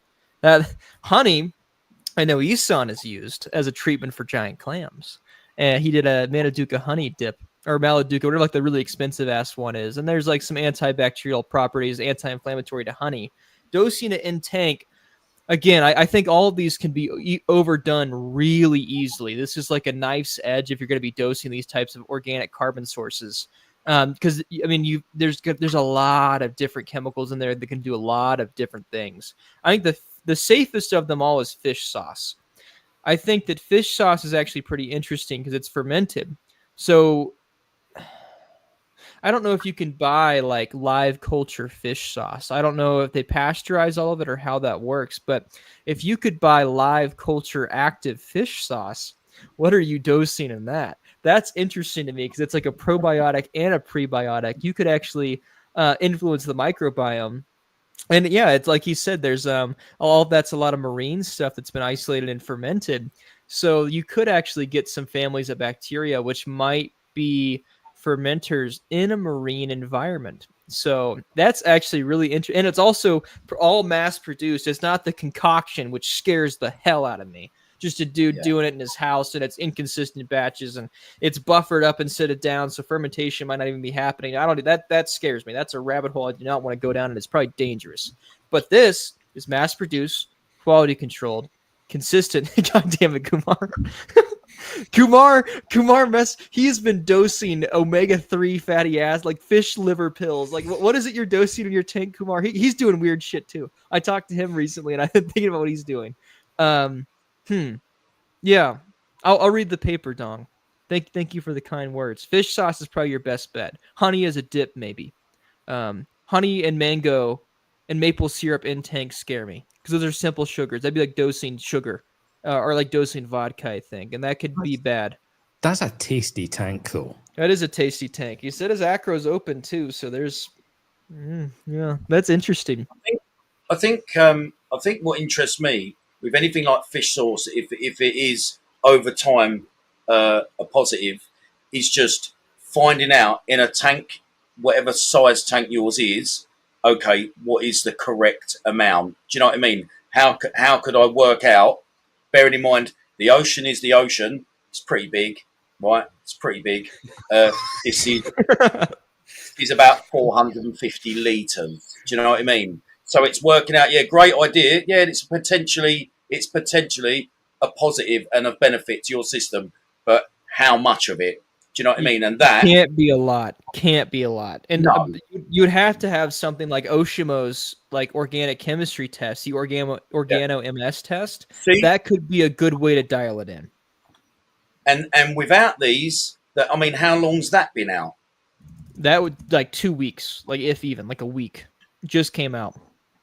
See what I mean? Like the coral reefs have been around however long without making myself sound really stupid.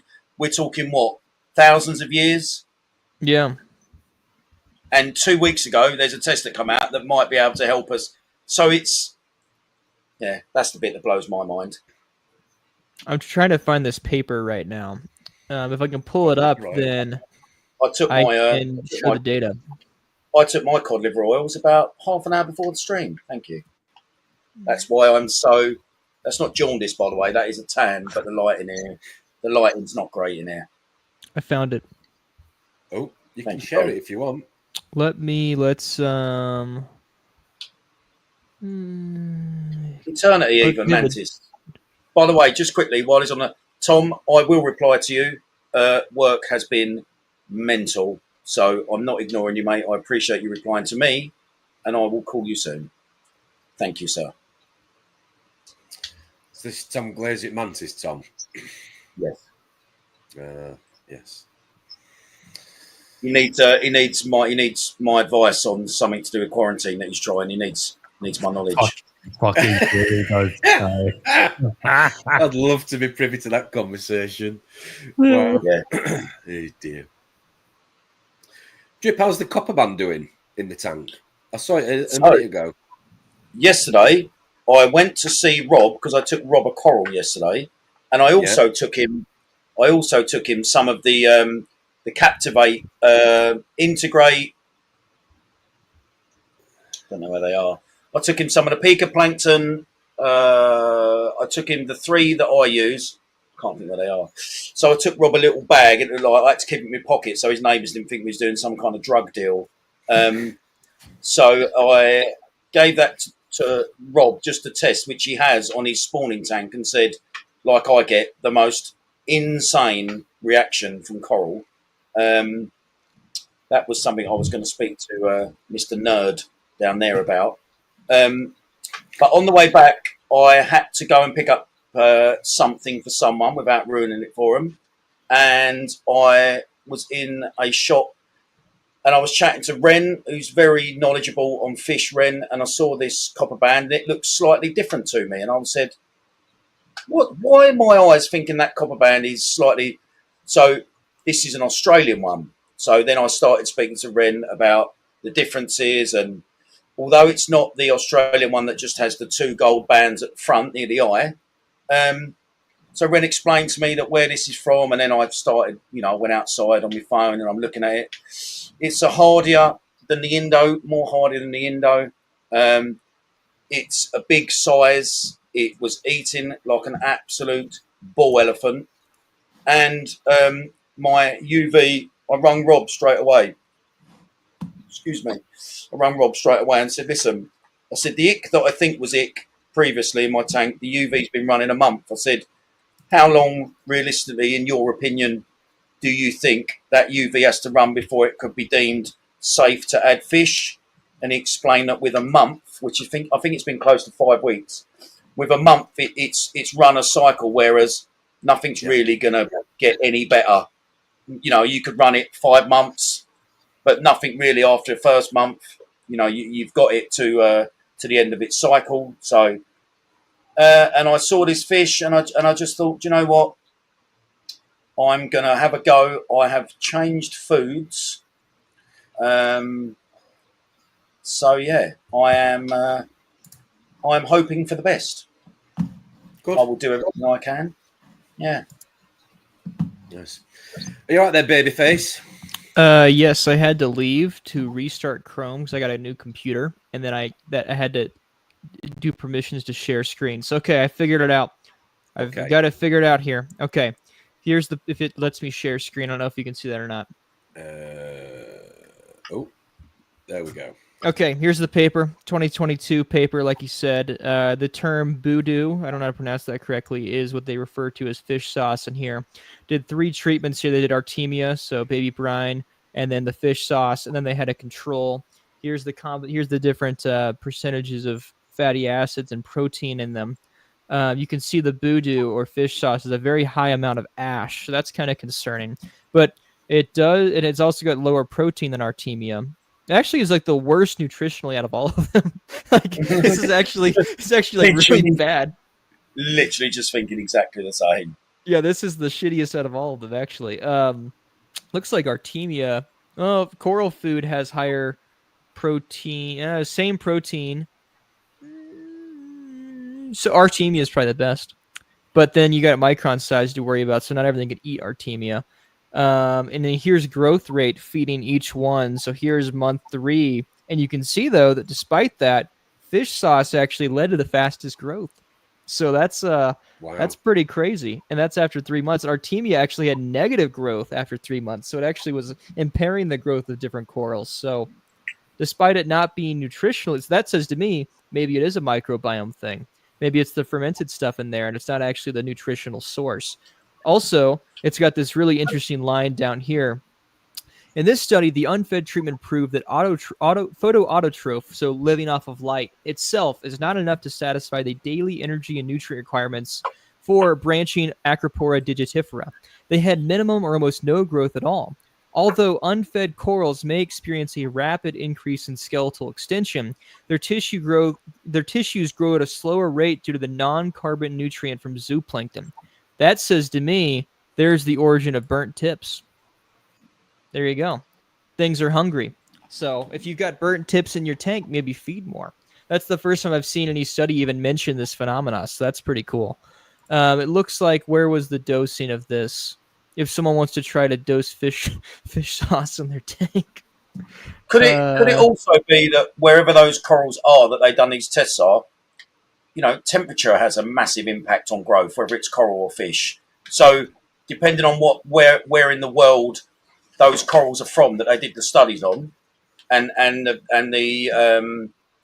parameters here's their problem. Here we go. Here's what they were using. Let's see. Oh yeah, you're right though. They actually wild collected all these corals from Indonesia. Wait, fuckface. I mean, I was talking then. Do you know what I mean? Yeah, sorry. Yeah, go ahead. Carry on, sir.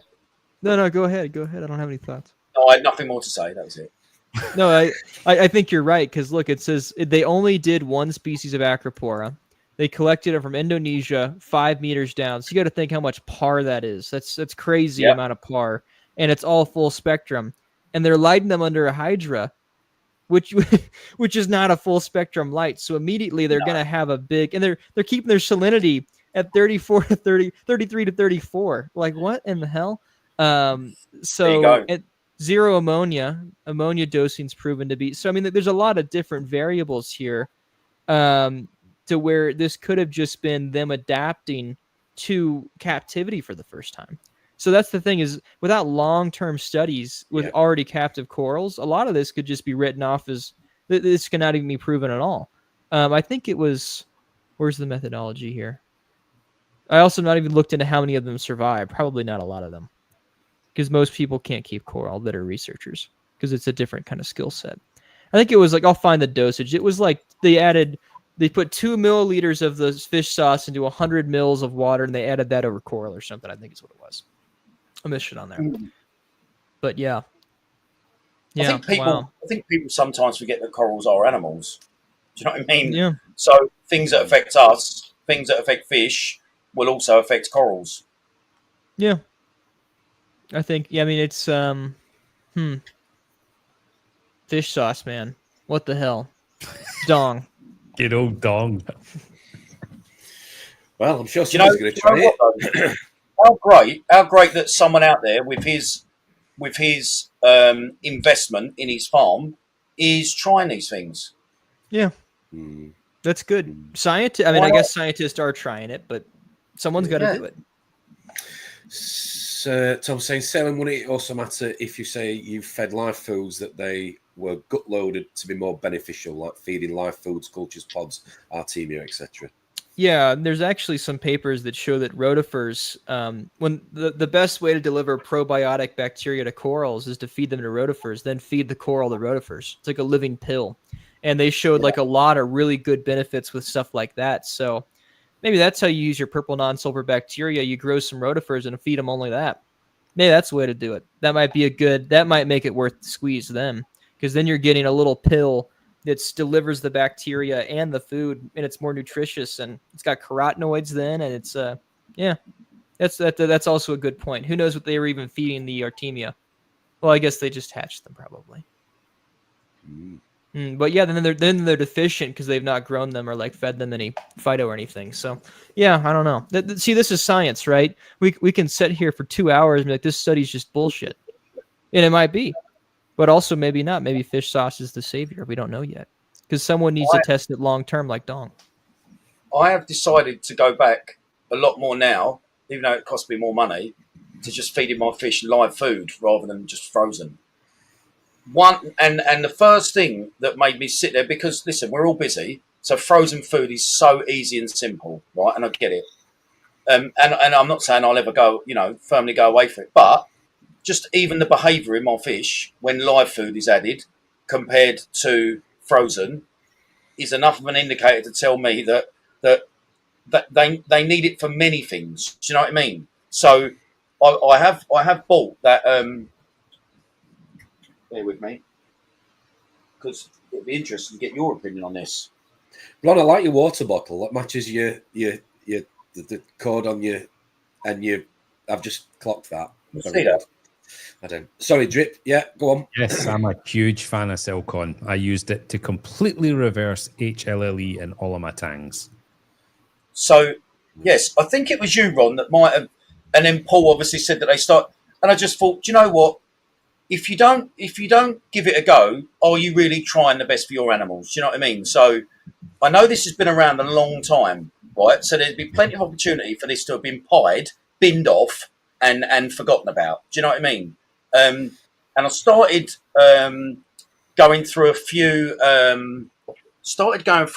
things on the internet, and some forums, but also trying to. There's a lot of people that swear by this in getting vitamins, minerals into your fish via the food. So yeah, I think I soak my pellet foods in Seachem Vitality and Selcon every single day. How long do you soak them for, Ron? I put 4 or 5 days worth of food in a small container, soak, and then use over the next 4 or 5 days, and I keep it refrigerated. Yeah. So it puffs up the pellet food, which means you're guaranteed it's going straight into the fish. And I have seen such better coloration and health in fish. Here's a question for the baby-faced assassin. So in here, there is supposed to be, and I don't know because I'm going to test it, vitamins and minerals for that would improve the life and the condition of your fish. Okay. So if I'm soaking my food in this, which I am, like Ron is, when I release that food into my water column for the fish to be eaten, right, I'm going to imagine that some of this will naturally come off the food and go into my water column, right? What would that do for corals? Would they be able to uptake it? So, yeah, I agree with what Ron said. Selcon, all the different I feed my fish the same way. I've done it at shops for years too. I use Selcon as well. I like it a lot. And for fish, it is indisputable how important it is for them and how good it can be. Yeah. But like you just said, there can be that associated risk if you overdose it, because that's liquid DOC right there. So you have to consider that as this is now a carbon import. So just be careful. But a drop a day or a little bit here or there is not going to make things catastrophic overnight. It's a sliding scale, and if you're already doing some export, then just it's probably taking care of it. But be having in the back of your mind if you start to see issues. Oh, maybe I'm adding too much Selcon. But the corals can definitely uptake it, and it would be like DOC in the tank, and they can take up those fatty acids and stuff before they break down and dissociate. But I think that Yeah, I think for fish nutrition though, invert nutrition, yeah, it's a.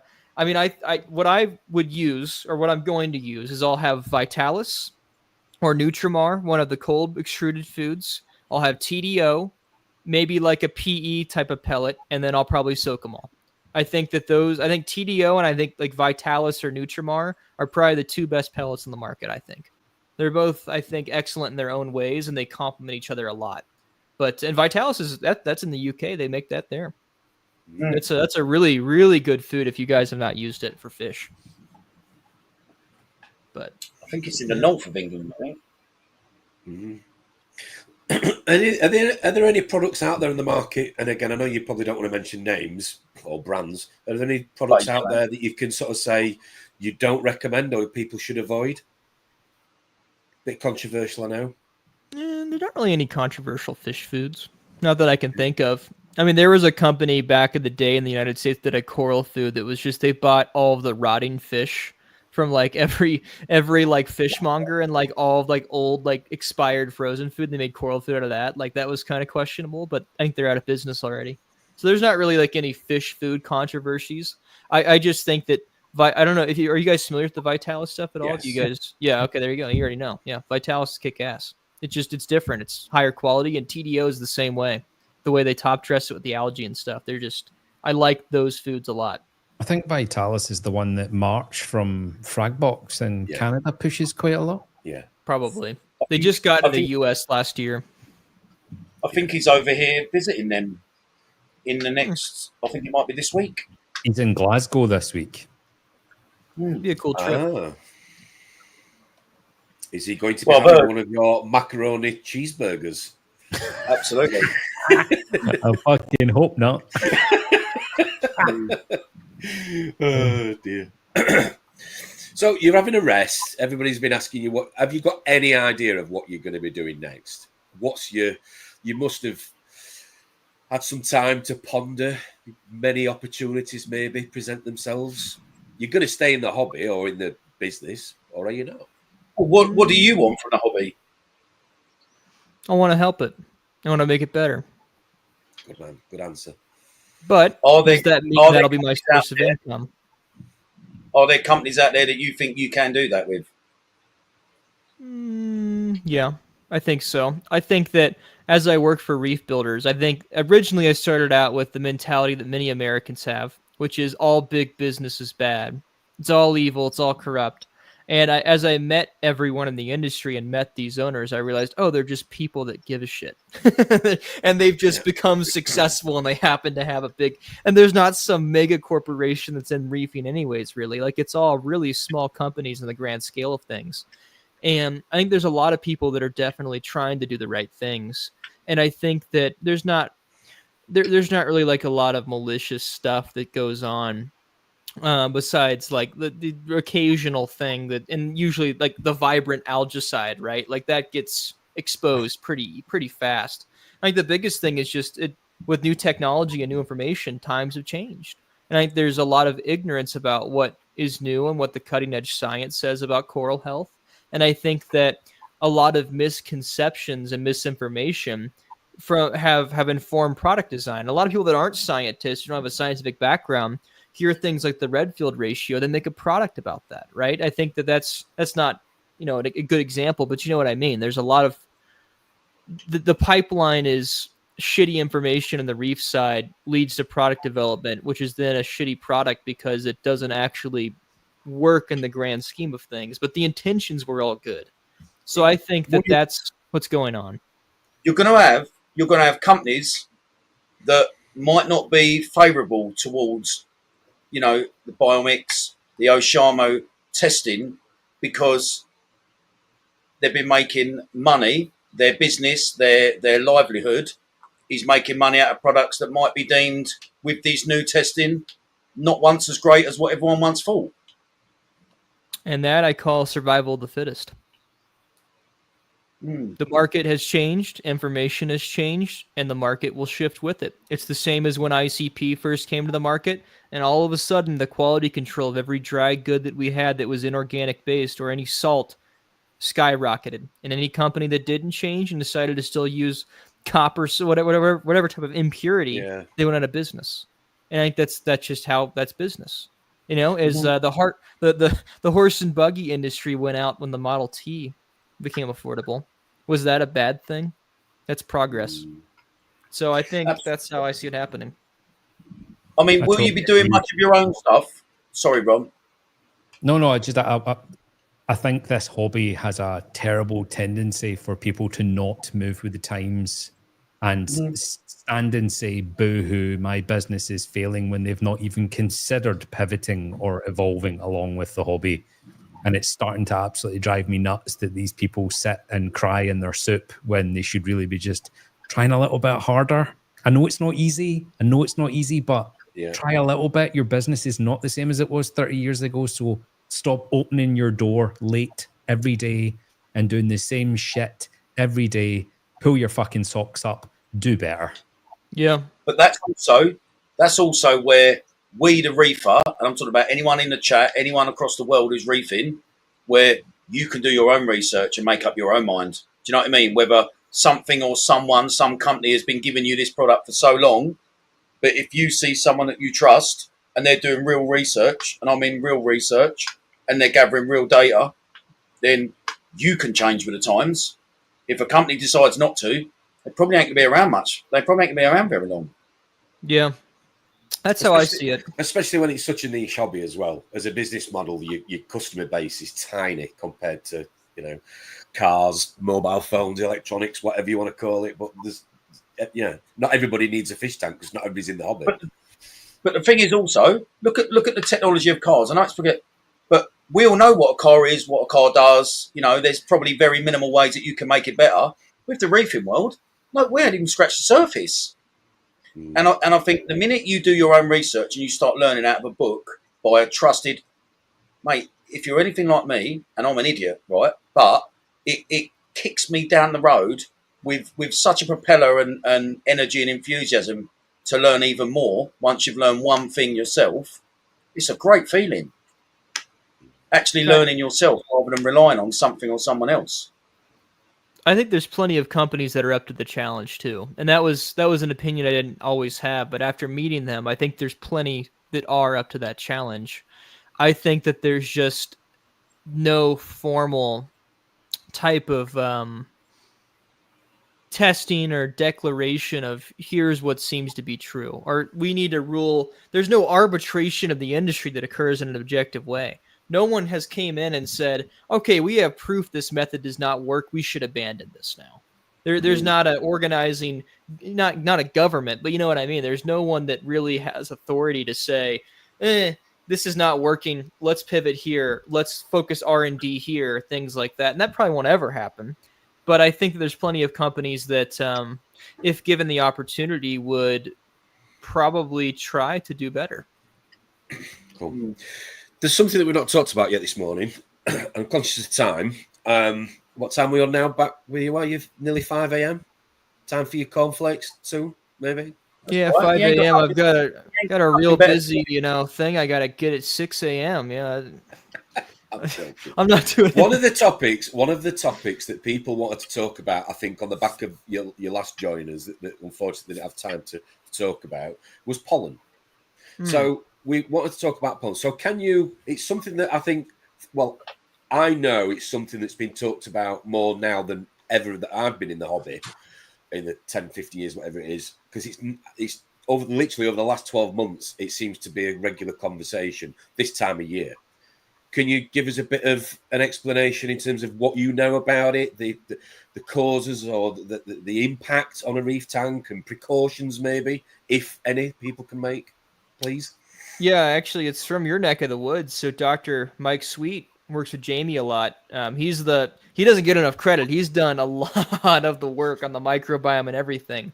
He had a speculative paper based on the effects of pollens, and he posited a couple different reasons why pollen could be bad. So first is pollen is just an organic thing. It gets into the tank, all of it busts apart, and it becomes DOC. So it's carbon dosing inadvertently. That's number one. Number two is that pollen can actually carry a lot of different pathogens from trees on them. And there's been some studies that show some of the tree pathogens that cause a couple weird diseases there have jumped and been able to jump to coral. So maybe it's an actual just like little missile that has DOC plus pathogens and it throw it in the tank and it fucks up everything. Well, it's algae and it's all the same family. It makes total sense. Yeah. What was the other one? It was the viral angle. So maybe it's introducing some a viral pathogen of some sort. Maybe it's introducing and like actually some free, like it had something to where it can trigger antioxidant stress somehow. So the corals like produce free radicals as a defense thing and nuke themselves. So this is a side tangent, but it's important for this to understand. So corals, one of their last ditch defense mechanisms is to make hydrogen peroxide. Corals make their own hydrogen peroxide in their mucus and kill everything, including their own tissue. It damages themselves. So it's like the nuclear option of, all right, we cannot fight this infection. We're dying anyways. Let's make hydrogen peroxide and nuke it all. And usually when the coral's healthy, they'll produce little micro doses of hydrogen peroxide. And they have an enzyme that comes in and eats those and it cleans it back up and it's back to normal. When it's stressed, they can't even make those enzymes. They just nuke themselves. So there was something in the paper that stated that it can cause that immune reaction to where they can nuke themselves, basically is the way to break it down.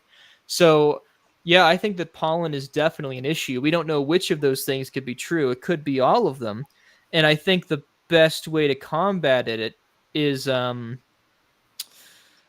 there's a couple ways. I was going to do this in the Reef Builder studio. I was talking to a company called AC Infinity. Go ahead. I have had, so when we first set up the garden center and I installed my first fish tank in this office, windows open all summer, I lost lots of corals. Year 2, we put aircon in, shut the windows, and only opened the windows now and again on really hot days. I lost a couple of corals. This year, for my birthday, Bernadette bought me an air purifier. Sat it in the office and it sucks. And when you turn it up full, it's a proper air movement, right? So windows not been opened at all once this year, aircon on, air purifier, 0 dead corals. Yeah, basically that's what it goes to is now there's the rabbit hole of air quality. And the cheapest thing I found to monitor this is Inkbird, it makes like little like heater controllers. They have a 8 or 9-in-1 air quality monitor for like $50, and it's got a VOC reading, which is volatile organic compounds in the air. That's going to be anything. It's got particle size. So get one of those. That's the cheapest investment you can make, and you'll see if there's a problem happening. Should be 0 is what it should be. When I had it, even if I cooked, I like made bacon and eggs or something, it would like spike to like 200.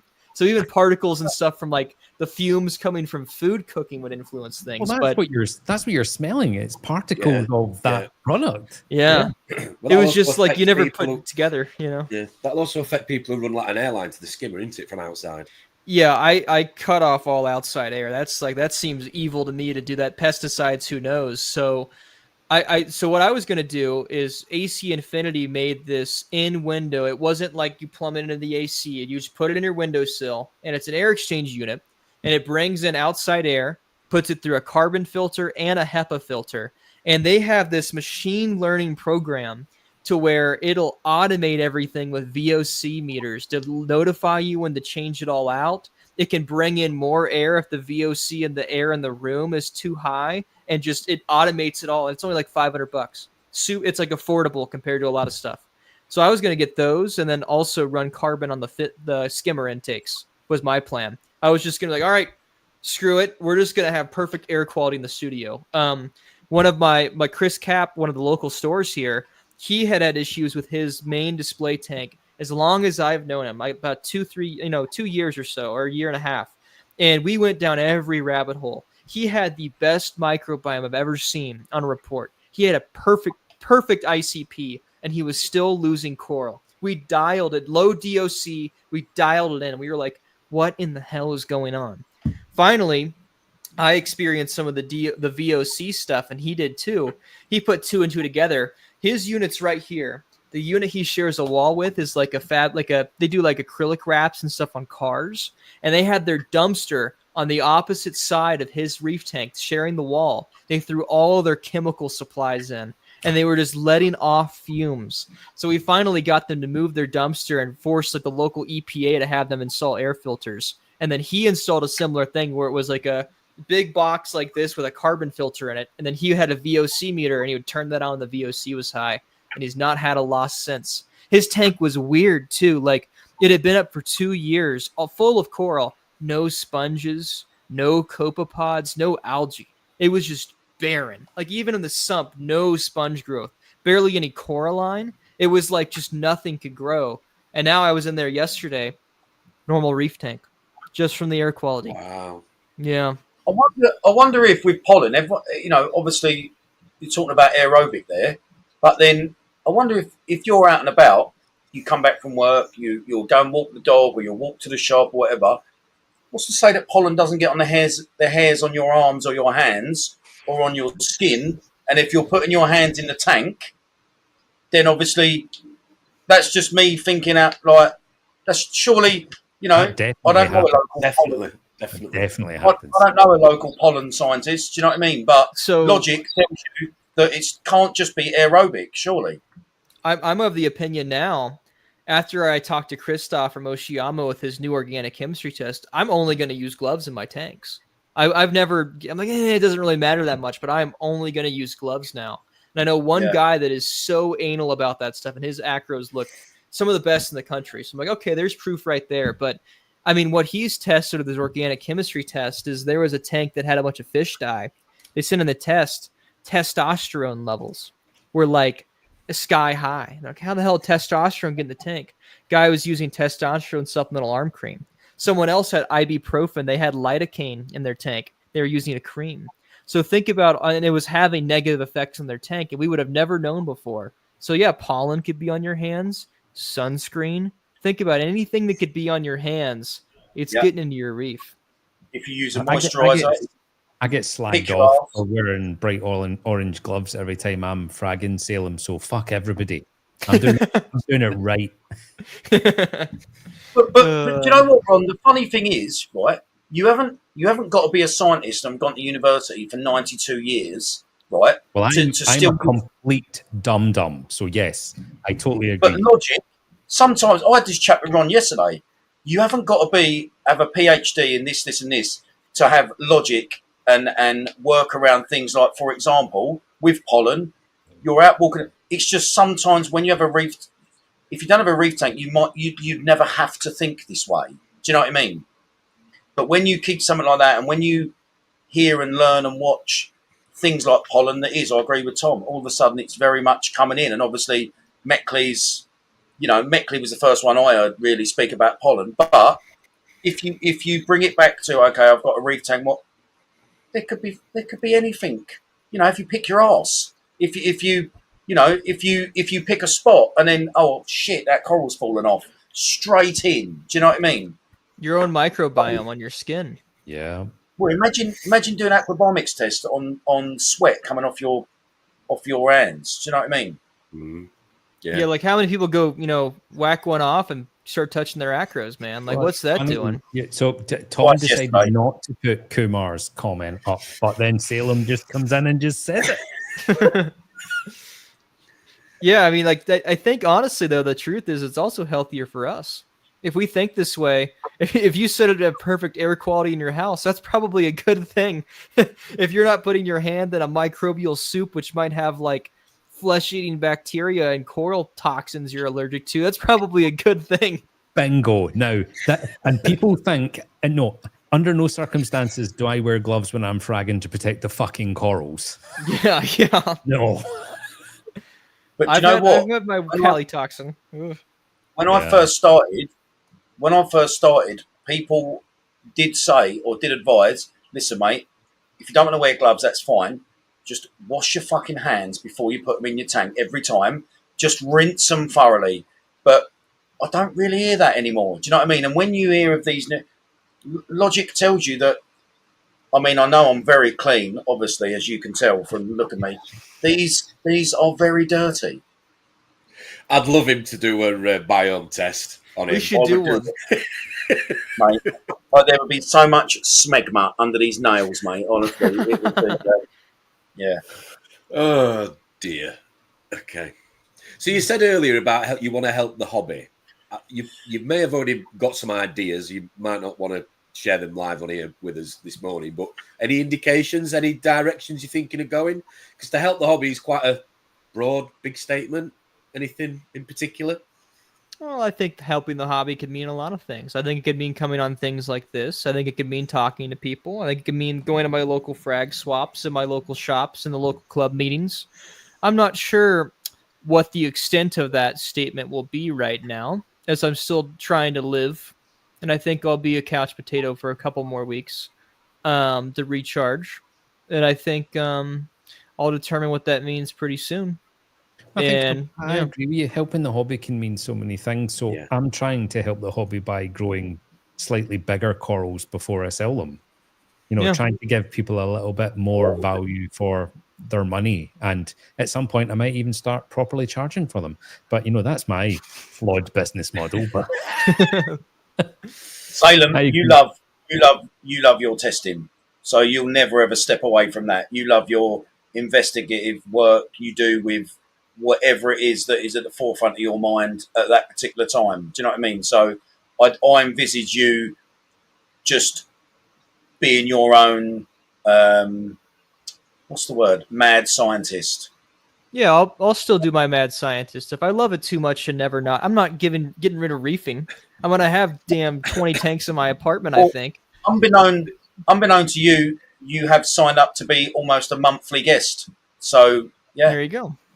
You'll be here anyway. So Carol said, "Please don't tell us you're going anywhere, Salem." No, he doesn't know it, but he's signed up to come on once a month. There you go. Well, I guess as long as it's not 3, I guess the 3 a.m. was fine. Maybe my Sundays will just be like once a month. I'll have a productive day where I get up at 3 a.m. I think you look better at 3 a.m. than you ever did at normal time, to be honest. Oh, that's because I've got sleep the last week for the first time in a year and a half. I think that's probably what that is. Oh dear. A few suggestions here. Reefing channel, Reefing with Salem. Don't do it, Salem. Take some time off. That's what I'm doing. These people. They can take their peer pressure shoved up their ass. I mean, there's totally agree. I'm living my life. I'm done. Look, I people please you all for enough. Take care of myself. If anybody's got any interesting suggestions of Salem's next profession or what you could see Salem doing, please put them in the comments because that would be entertaining. Tell them all to fuck off, Salem. Yeah, I'm going to be honest. I don't really give a shit about any of your opinions of me. Yes. So that's I'm happy, and first time I've been happy in a long time, and that's what matters. Good. It's been a time with my girlfriend and eating healthy, and I feel good. I've got to ask about the T-shirt. Yeah. Can we have a close up? What's it say on the T-shirt? It says bacterial life, and then it's like a greater than sign, material life. Okay. That's how I'll be living. Yes. He's still got to rewatch all of South Park from the very first episode. I need to do that. The man bear pig subplot's calling to me. That's Levin. Good. He needs more Mr. Mackey in his life. Okay. Mariachi band. What? Yeah. I used to make dubstep. I did do that for a little bit. You was into dubstep. Dude, I was making like EDM and stuff. Yeah, I got pretty good at sound design. I did a wee bit of that as well, Salem. Nice. It's fun, dude. We should collab. What did you use? What DAW did you use? I was on Ableton for a while. Well, that's the best answer. There you go. I know you're not a poser now. What the hell are you talking about, please? My little launch pad. Oh, you had the launch pad? I never got one of those. I did. Care to explain? These are HT8 DJs from Sennheiser, so they're made for DJing. So they've got this. You could pop it behind to do like set and live mixing. DJ'd one time, did one set. You would love British festivals. There are dubstep festivals over here all throughout the summers. You guys got like Fred again. There's like all the hot up and coming EDM artists are from the UK right now. Yep. Yeah. Okay. All right. Should Ron and I collab and make a song? Is that what should happen? This place. We need a UK like rapper. We need like a Skepta type fellow on it. Well, I mean, I have done a bit of rapping in my time. I mean, but I don't want to sort of Really? big myself up. But yeah, Well, I think we just figured out what the hell we're going to be. I think this See- is my career choice. Here we go. see, you might give off vibes that you know what you're talking about of music when you mention the word dubstep. But have you ever heard of drip step? Oh, that's what we should call it. Oh, drip step. Drip That step. makes There you go. sense. That makes sense. That makes sense. Liam's asking you: have you ever thought about brewing your own home beer, Salem? Dude, I'm like an addict with the prize right in front of me. Don't say that shit to me. I've been wanting to brew for like 3 years, and I finally have the time. There's a brew shop down the street, and I've been thinking about it this entire week. So you just set me off. I'm probably gonna do it now. I was going to say, as the brewery next to the Reef Builder studio, have they gone out of business now because you've left over a week ago? No. Look, I was a regular customer in the beginning, and then at the end, I didn't go that. I would go, oh shit, I should go today. Every Sunday, there's a Thai food truck that shows up, and it's some of the best Thai food I've had in Colorado. And I used to go get a little beer, try whatever they had new, and eat my Thai food. And it was a nice, relaxing day. So maybe I'll do that today. I've had Thai. I'm doing some brewing because I'm very good at growing my own yeast. Yeah. Have your own strain to inoculate things. Each different little yeast flavor's got a different kind of flavor to it. I mean, it's Sorry, we're over the 2-hour mark. I'm starting to completely and utterly go off track. Tom, shut this down. Hey, dear. But yeah. What's your plans for the rest of the day now? Then 5 Well, o'clock I'm in the actually morning? pretty wide awake. Surprisingly not tired. So probably get my lab I built ready. I built one of those. So maybe I'll mess with that. Maybe, yeah, I'll be around. I'll always be doing testing. Now, will I have my own channel? Will I be ever on something as big as Reef Builders again? Who knows? I think doubt it. as big as this. Hang on. You're already Reefers Network, mate. You're already on something bigger. What are you talking about? Also, There you go. Just rewind a bit. What's Reef Builders? Hey, I guess it doesn't ring a bell, man. Like a Mandela effect thing, different lifeline or something. I don't know. Yeah, you're right. I mean, I don't know what that is. Blaine was going to bring out Minge Builders, if you remember. Oh, I was in the foundation level of that. Oh yeah, binge builders would be good, wouldn't it? I could contribute. That's a game for. That is definitely a game for a Friday night. Schmeg builders. Yeah, Schmeg builders. Tom. Some big company's going to come scoop him up, and he won't have time focusing on the hobby. That's what I won't let happen. Correct. I've learned that lesson. Yes. Ultimately, get yourself to different countries. Yes. If I can afford it, that would be fantastic. I'd like to come over there. I'd love to go over there. Well, a few people in the comments are asking if you come to Aqua H, which is a show What is that? for September in the UK. September show. Maybe we could try and come up with something. What is it, like a normal show, or is it like one of those like a reefing It's audience like with things? Or it's like our much smaller Reefer Palooza kind of thing. we're trying to catch up. Oh dear. Yeast builders rhymes too. Is that a photo of Kumar? Because if it is, he's very handsome. Kumar is a beautiful man. Is that him? Because if it is, That's Kumar. He's a handsome fucker. I talk to Kumar a lot. I like Kumar. So is he British or is he American? Because he's always on our streams. He's in India. Oh, he's in India, is he? Mhm. Wow. Yeah, I like Kumar's a great guy. He's not your editor by any chance, is he? No. don't know what you're talking about. Oh dear. Right, I'm going to wrap us up there, gentlemen. Salem, thank you ever so much for getting up in the middle of the night. You certainly look better for it. I got blackmailed. Everyone remember that. Which ones did you drink in the end, just out of curiosity? Just my nitro. It's about halfway. Okay. I like this one. We tried making nitro coffee last year in the garden center. We didn't actually roll it out to the public. I actually really enjoyed it. So yeah, it's so smooth. Have you ever had the nitro Pepsi nitro? No? Oh my! It was a limited release thing. They had Pepsi King cans like this that were nitro cans, and you had to pour it instantly in order to get all of it intermixed. and oh my, it tasted like a Pepsi float. It was like Pepsi cream soda. It was so good. I don't even like Pepsi. I like Coke better because Pepsi's like flat Coke, but this is good. We've got the nitrous gun, so I'll just get some Pepsi and fuck around with it. Yeah, dude, I bet like Fanta would be good. It'd be like orange cream soda or something. I've got Fanta and nitrogen right there. Oh my God. Do it live. Do it right now. Do it. I might do nitrogen iron brew. Yeah. Yeah, he's like Salem Iron Brew. What the fuck's Iron Brew? I don't know what iron brew is. I just figured that was some UK shit. It's Scottish. It's Scottish shit. All right. Yeah, So yes. before I leave, I've got Wales. Explain it all to me. Explain what the hell is each little Scotland, England, Wales. Okay, and then Ireland is part of Scotland. No. That's the island. No, that's the island. So is the Loch Ness Monster real? Yes, it's in my pants. Ron's been out with it. Just quickly, Liam makes a good point on whether Kumar would come on and give us an insight into Indian reefing or what it's like over there. That'd be cool. Yeah, that'd be definitely cool. That would be. He's doing Kumar, some fish oil. If you're up for it, mate. Let us know. Right, Salem, back to bed. Thank you very much. All right, woke me up, kicked me off, used me and abused me.